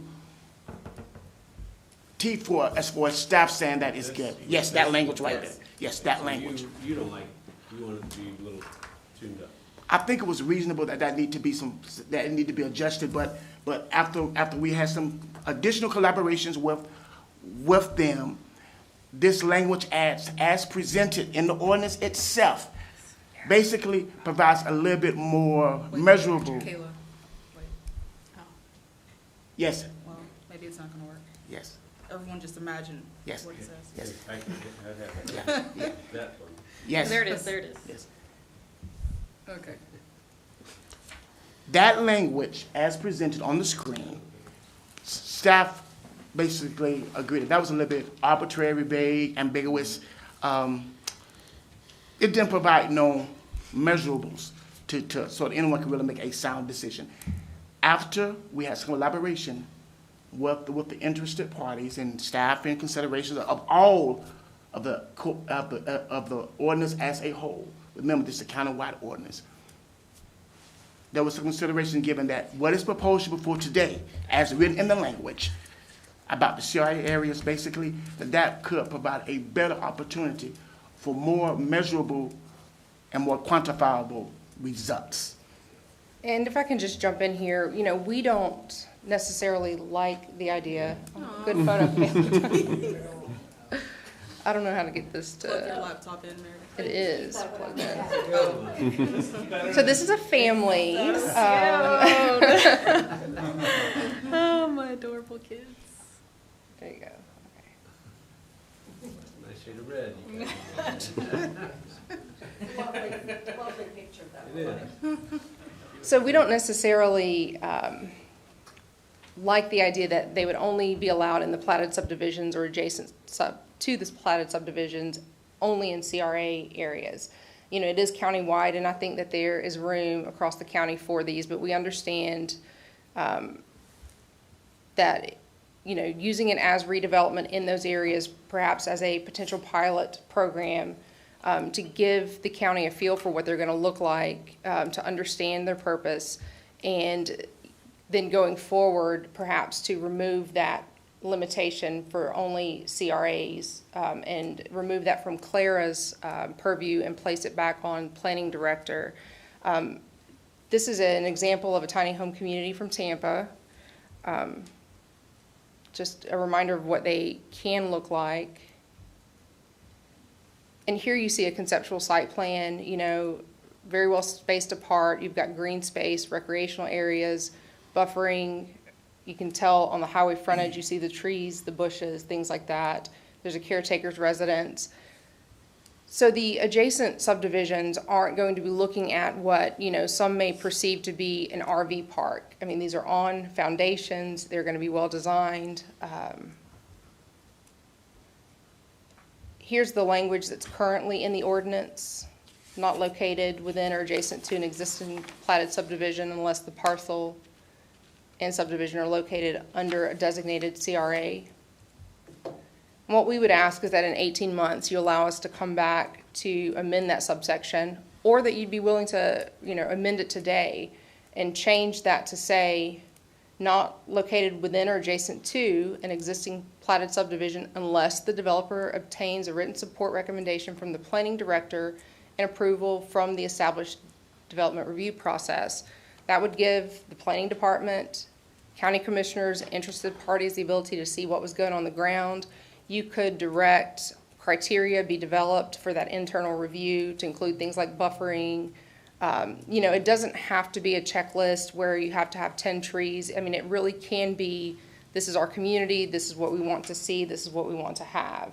I understand that there may be opposition from that because it is vague, but at the same time, it gives the flexibility of the developers and county staff to determine what's best in each area. One other, Meredith, before you get off that subject, and I'm all for having flexibility with something like this because I think it can help with an affordable housing need in the community, but does that put the planning director, Horace, in a position where his decisions can be challenged then and have an appeal and as opposed to it being written in the ordinance what the steps are? That's my concern. not any more so than the way our code says checklists provide the development review process. You know, now we do have a design standards manual that has certain criteria, but the code itself just refers you to the design standards manual. So the ordinance could very well say you have to have a written support recommendation from the planning director. The planning director then, you know, reviews the plans, has public input, and makes. But what I'm getting at is, okay, let's say that Horace says, okay, I think this is good, and he gives written decision, and then the adjoining homeowners association comes back and says, we're challenging this, you know, administrative decision that he made. I mean, because it might meet the established development review process, but it might not. It would be difficult for the party to challenge. I mean, that standard is going to be arbitrary and capricious. So, I mean, they would have to be able to show that he just really willy-nilly approved something with nothing being shown. You know, I understand what you're saying, but this language is not really any different than having Clara approve it for the CRA, looking at the CRA overlay standards. Well, and I mean, and this is absolutely nothing against Clara, but I think that it should be handled more through the planning department than through the CRA department, you know, because they have different agendas and different motivations. But by saying through the established development review process, if it meets those criteria, then Horace could say, yes, it meets those criterias. So this is basically two-part. You've got the CRA approval and then the DRC, or the established review process, which would include Horace and his team for the CRA properties. And if I may, Mr. Brisket, with the language as written, there are performance standards basically there are in the ordinance itself, in this ordinance that you're looking at. So this draft would be less arbitrary, would be less vague, would be less subjective, because they still have to meet the standards. But just, my lyric is, where does it meet the CIA objectives as well? Now, the language that is being proposed, with all due respect to Ms. Meredith, it will put me much more in a very, very more subjective situation. Because land development codes, they want to be more specific, more quantifiable, and more measurable. So the preference is so that when I make my decision, I get to make a decision on 1, 2, 3, 4. Because sometimes planning, it can get very, very challenging, especially when planning is very, very political as well. So to remove any type of that out, I would prefer it to be, if the new language that she wants to be added, that there be much more objective, measurable standards written in. Once we evaluate this after 18 months, or we come back and we'll add some predictable standards on why I made that decision and why a recommendation is made. And it'll take, you know, a year to develop plans and financing for something, you know, down the road. I think 18 months is a good period of time to go with what you have in front of you today, have it put in place, let the communities get up, let you see how they're running, and Absolutely. Between now and then, we can come back. Mm-hmm. My only point is that, you know, there's a place for these throughout the county and not only in the CRA districts. And there's a need for this sort of housing throughout the county and not only in the CRA districts. I understand that, you know, someone in a platted subdivision that may not be developed might have a certain expectation of what can go next to it, which is why there's that level of county, you know, oversight, review, and approval beyond just getting a permit to build. So I think it's a good compromise, to the extent, though, that you have the same feeling that they're, you know, appropriate countywide and shouldn't just be CRA director. You know, we offer this alternative language. Of course, you could also there substitute CRA director for planning director if you felt that the CRA approval, you know, should be outside of someone other than Clara. At the same time, I know that her department and Mr. Jones's department work hand in hand, you know, and I know that they are very involved with the commissioner and with the public. And so I think anyone putting these in place is going to go above and beyond to make sure that the community is engaged, because we want it to be successful. We don't want anyone to come back in 18 months and say that, you know, this is unattractive, this is blight, this is inappropriate housing. We want it to be shown as a solution for, you know, what is a great need in our area. One final thought is that I know that I've heard from some of the commissioners or others that they didn't want them all in one place. They didn't want multiple tiny home developments all stuck together in one area. So we suggest, you know, if that is a concern of yours, you could also add something along the lines of no tiny house development within, you know, X amount of distance of an existing tiny house development. If you did choose to do that, we'd suggest 1 mile. Some of the individuals or different groups I've been working with have identified 15 scattered sites throughout the county. Looking at those and determining locations that are near bus stops, grocery stores, and drugstores, I think 1 mile is, you know, a fair distance and would allow them to accomplish their goals and purposes, and also, you know, make sure that they're all in different areas and different neighborhoods. And with that, we're happy to take any questions. I've got a question. Going back to the oversight for the proposed language, and I might be assuming this incorrectly, but would a good step for that be if, you know, you've got a place you want to put a tiny house development, it's next to a subdivision that's not in the CRA, would coming in for a conditional use with the BOA be a more proper way, a more open way for the public to get involved? We offer that suggestion. Yes, more community engagement up front is always better, especially those conditional, those can take a look at it. But again, it would require more time, but more community and more support from the BOA. If that's the remedy, we have discussed that with the interest on that as well. And our only comment or concern to that was just the additional cost, time, and effort to, you know, make that BOA application and the hearing time. But having said that, I would much prefer a pathway to construction, and if that pathway is a second hearing, then that's preferred to absolutely not adjacent to a subdivision. That's right. And the only reason I bring that up is I feel like that eliminates the pressure off of the planning director or CRA. Definitely. And so that was the only reason that kind of came to my mind. Clarification, existing platted subdivision means a subdivision that has no houses on it right now, correct? I mean, is that what an existing platted subdivision? Could this go into a subdivision that is already developed? Yes. I mean, with the language as is, unless the CIA area, that's the only way it would be able to go in a platted subdivision or adjacent to, unless it's in the CIA area. So you can have a subdivision that is already developed, maybe, let's take Leeward, just because it's, you know, they're not in the CRA, but, well, I'm thinking of, you know, one that, you know, has, you know, say phase 1, phase 2, phase 3, or, you know, has not fully developed out. And let's say you have 80% of the houses are developed and 20% of the houses are not. And then this, you can put tiny houses into that subdivision and it's in the CRA. I don't know if that's truly the intention behind it, But that's what this says.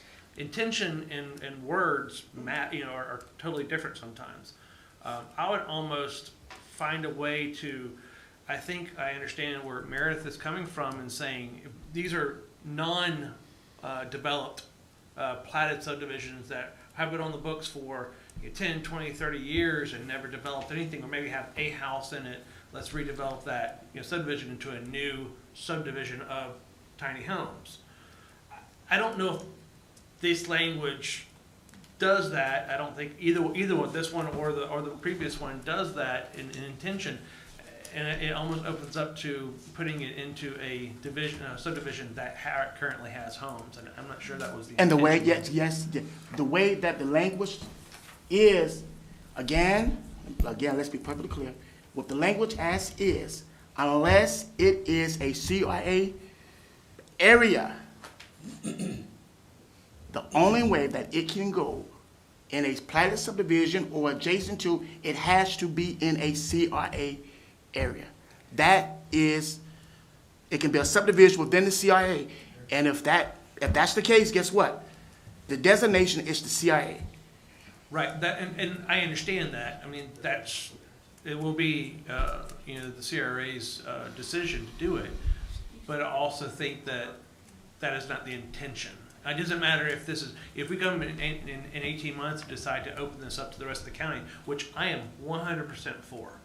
I think the county needs this as an option, and for us limiting it is a bad move for us. I think that's what developers do, is they find the needs and they make things happen. And most of the tiny homes I've seen, subdivisions I've seen, are awesome. They're amazing places. So I don't want to restrict, but I also don't want to say, oh, we've opened up the Pandora's box and allowed it into a subdivision that already has homes, and now we're changing the whole entire subdivision unintentionally. Right, and so the, And Mr. Reed, you are correct on that. You're definitely correct.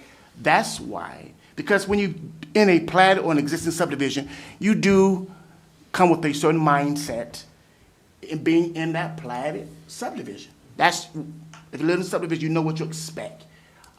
So with a new concept like this, that's why we put that stringent control in place at the beginning, basically, so we can see how it goes. And then if the county, if there's a need to go back and amend it and bring it back fine-tuned, you can always step back in. But with your point that was made, if there's a conditional use approval for these type of developments within a platted subdivision, that extra layer of community engagement so that the citizens can receive public notification, they can know what's going on, and they can show up at public meeting and see what the applicant or a certain individual or a certain developer want to present. They can be informed through that process, but still have that layer of protection at the beginning on such a new concept pilot program like this, because it's new to the area. Yeah, and correct me if this is, not all subdivisions have a homeowner association. You're absolutely correct, Mr. Okay, Reed. because a homeowner association would squash it. Their bylaws. right, covenants Yes, and yes. restrictions would limit. Would not allow it. So it's protecting the subdivisions that don't necessarily have bylaws, or have bylaws that are no longer in effect because the bylaws are so old, saying my subdivision that I lived in. So yeah.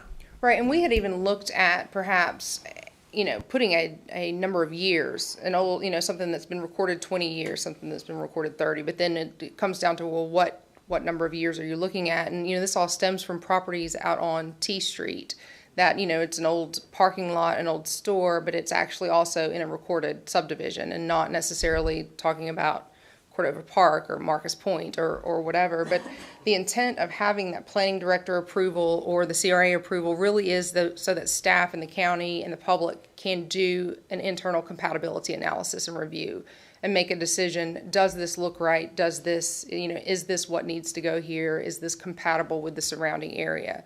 And, to the extent that perhaps adding that sort of language, submission of a compatibility analysis in lieu of a BOA hearing, either way, that's what you're doing, is you're having the public engaged, you're in, public notification, You're having staff review and sign off an actual document saying, we agree this is compatible.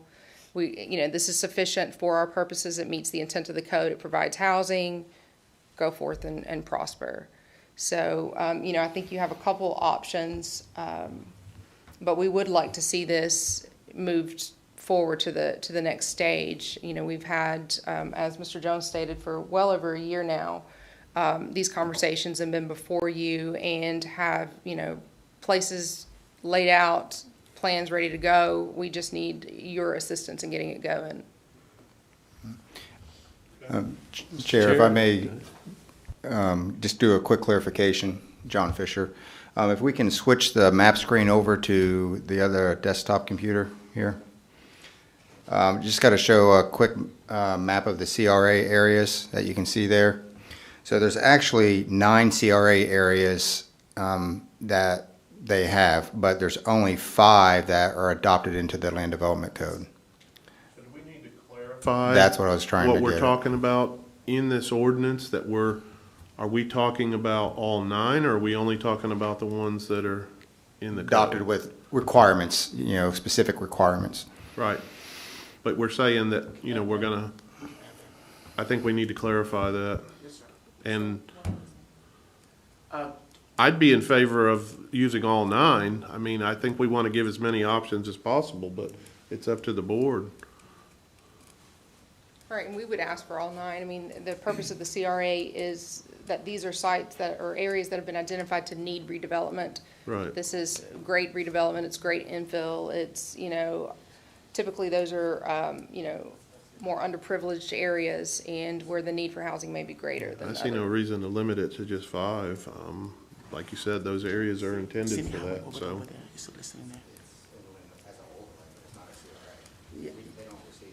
Okay, I mean, that's fine, but we just want to be clear that it's these CRA areas only, the 9 that are. I would support that, board If that's- members. if that's so- When we make our motion, we'll include that part of it.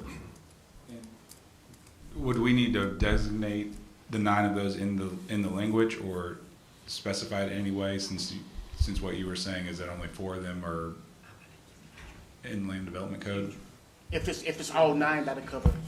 Well, on page 4 under G locations, it says designated community redevelopment. Wouldn't that cover all 9 of them? Yes, Correct. correct. Okay, And those in the future, so. right.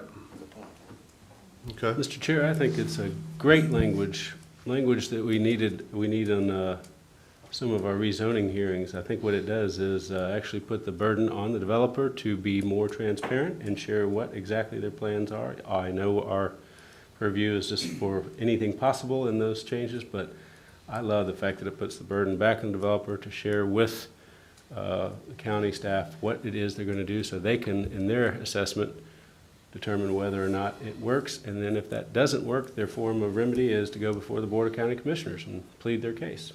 I think it's great. okay. I have 2 issues. Yes, sir. My concern is, again, putting pressure on Horace and yeah, no, exactly. Like he said, planning becomes political. And they can question the objectivity, becomes more subjective. So I do have a concern with that. The other thing I have a concern with is Commissioner Burgash's language. Again, it becomes, it's more political. And we're kind of the planning board is kind of we try to maintain our objectivity when these come before us. And they're going right to the board. And again, it could be more of a political decision, vice an objective decision. Okay. Is anyone ready to make a motion based on all the input? I'll go ahead and do that. I'll make a motion to approve the language as written, with the understanding we'll come back in 18 months to reevaluate. Which language? The language that's in this version on the screen. Okay, so not, Including the Burgash's, No, not including that. Include the G1. Okay, and we feel like the wording in there is appropriate to cover all of the CRA areas, okay. All right, we have a motion. So, just to clarify, and it does not include Commissioner Burgash's language? Does Correct. not? Correct. And which, and you stated, the clarification, and the 18-month, y'all want to take that further? Is that the motion? That is the motion, to take it back up in 18 months, and we'll see where we're at. Okay. Both PowerPoints, or just the 18-month, or the radius? It was two that she had added. He's saying just the ordinance as it is, not making any other changes, just the text as you guys. I just gotta be clear. Yep. Absolutely. I'm here for you. Again, because if it's not clear going forward, I can't be clear with the BCC. So this is a county ordinance, not just one person, a county ordinance. Has this happened before, Horace? Where- You feel me, don't you, Mr. All right, we do have a motion on the floor. Do we have a second? Second. All right, second. Any discussion? All those in favor say aye. Aye. Opposed? All right, motion carries. All right, good luck with the projects, and those of us that are still here, we'll see you in 18 months. Absolutely, thank you. Out of a job.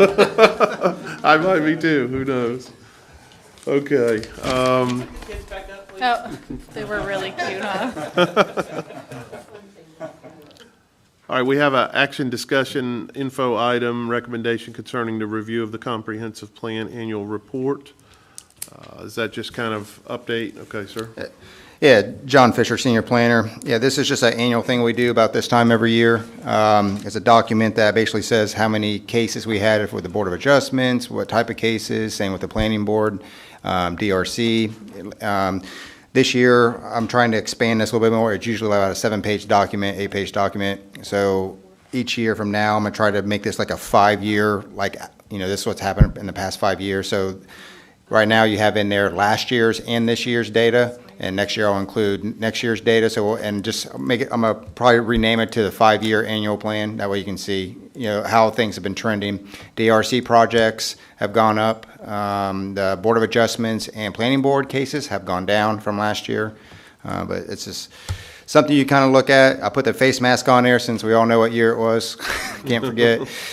And put Sally on there a little bit too, just so everyone gets kind of familiar. We always just change the cover, but it's basically just a report of what happened. This is just a document thing. Nothing, you can't edit, can't change it. This is just what happened unless you see some grammatical thing you'd like to talk about or anything. Okay.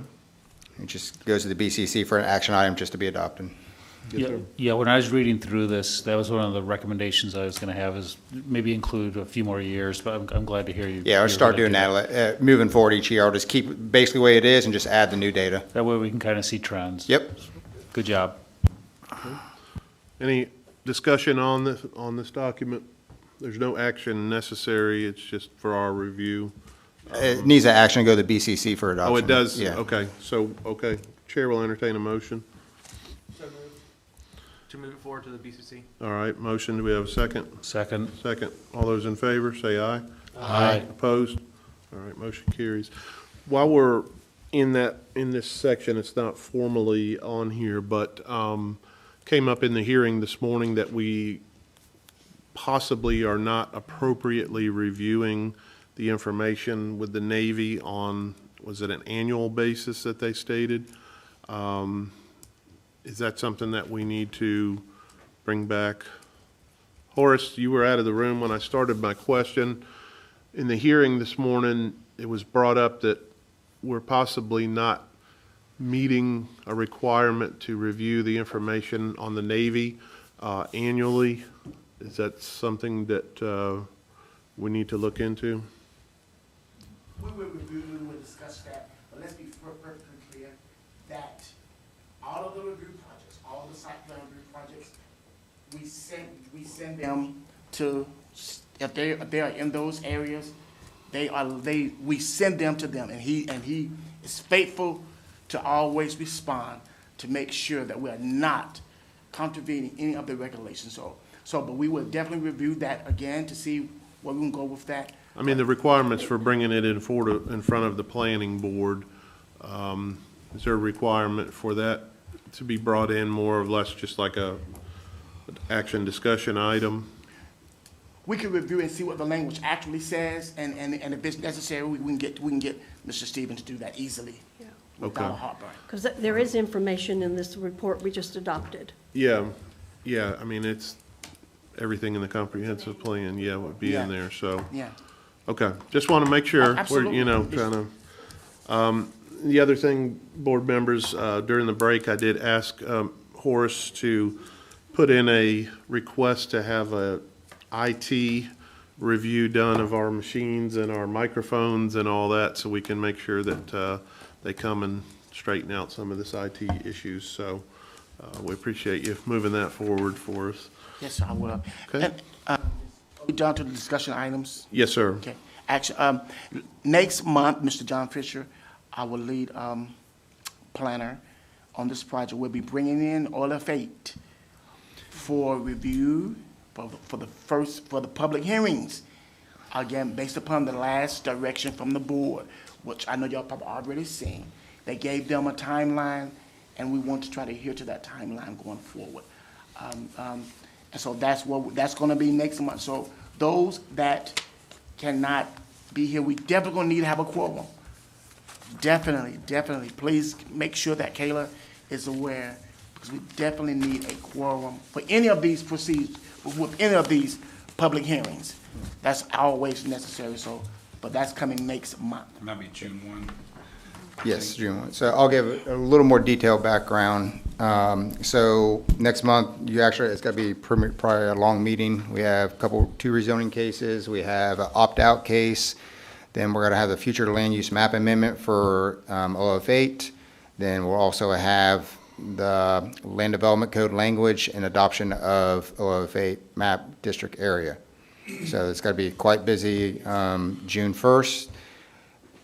Spending Memorial Day, I guess, reading over the new adopted language, because it's Memorial Day is the day before, of the land development code for the OF8.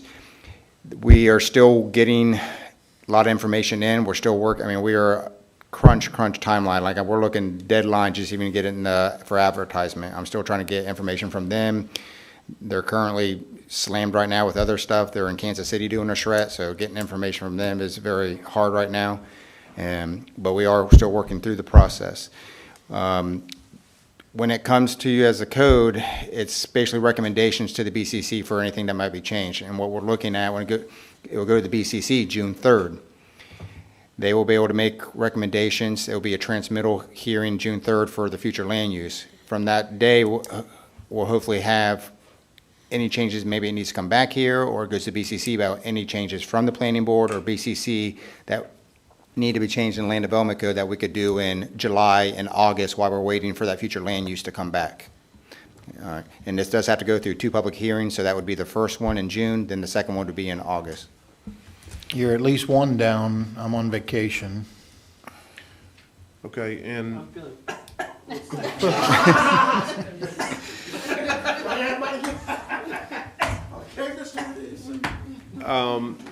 That's an old Castro.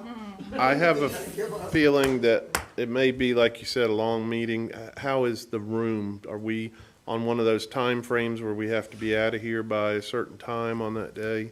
Like 10?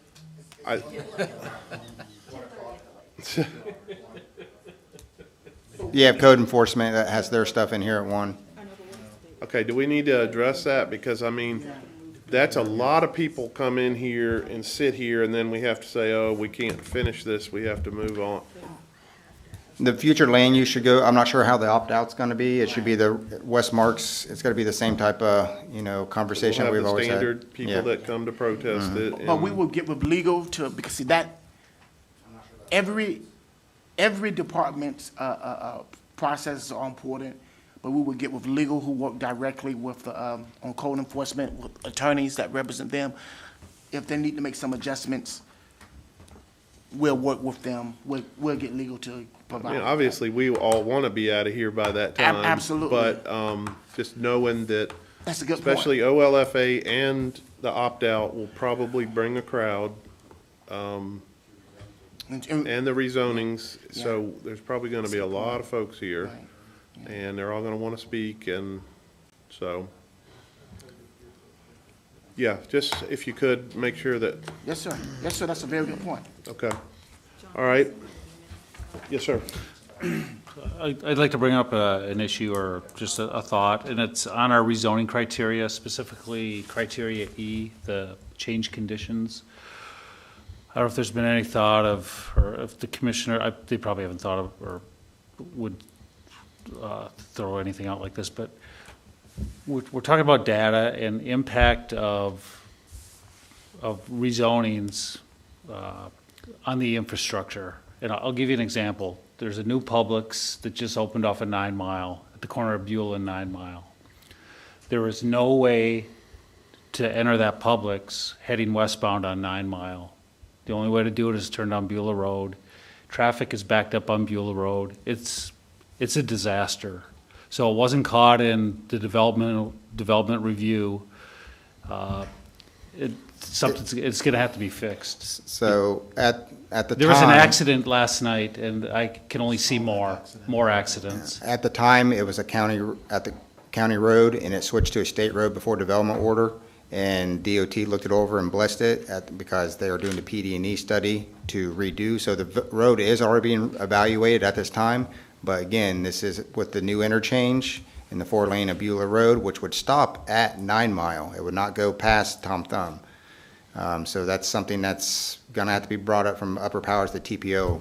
And again, we're late on that. The Publix is already open, and that's the only store in there, and I think there's spots for 15 additional. There's 8 of them are being developed inside the center. Right. McDonald's will come through development Right. order next week. And I just think we need to somehow consider the impact on infrastructure when we hear these rezoning cases. Again, if I could, data was brought up today, and it's been brought up in the past, and we should at least take a look at, or if we could incorporate it into our criteria. I'm just throwing that out there. It may not get much traction, but I had to go on the record. There was no rezoning case for that property. It's just a regular DRC process, so it just has to do with the amount of right-of-way that's there and not be able to, expand that part. And that's the big issue, and that's something that DOT's got to eventually have to address themselves. And we do have our access department, Ms. Terry Malone. She does look at these rezoning cases, and she look at it very, very thoroughly. But again, we're just not looking at a use per se. We're looking at the overall zoning. So we got to be very, very careful with how we address that, because we don't have concurrency. We don't have those things. So on those conditions, you got to be sort of you got to be specific, and you got to try to remove your subjectivity from, which I know sometimes that's hard when you're looking at those cases. So we can always ask Ms. Malone to within her discretion of the Land Development Code on how to weigh that if that is concerned. But she definitely looks at those things. But without concurrency, we have to be very, very careful with that. No, I understand that. And again, it's just something that if we could have maybe the data to show at the most intense use in a proposed rezoning, how it does impact, how it could potentially impact the roads and the other infrastructure. Again, I know that's a tough one. We're not trying to, we're trying to support the property owners. I understand that, but there's also the neighbors that are impacted, and as a planning board, I feel we should at least look at that or consider it. Okay. One last comment? Yes, sir. May the 4th be with all of y'all. No, not live long and prosper. Kia, did you have anything for county attorney's report? Okay. Scheduled next meeting, June 1st. Like I said, it's going to be a long one, so be Be ready to stay for a while. Yeah, I hear you. If there's nothing else, then we are adjourned.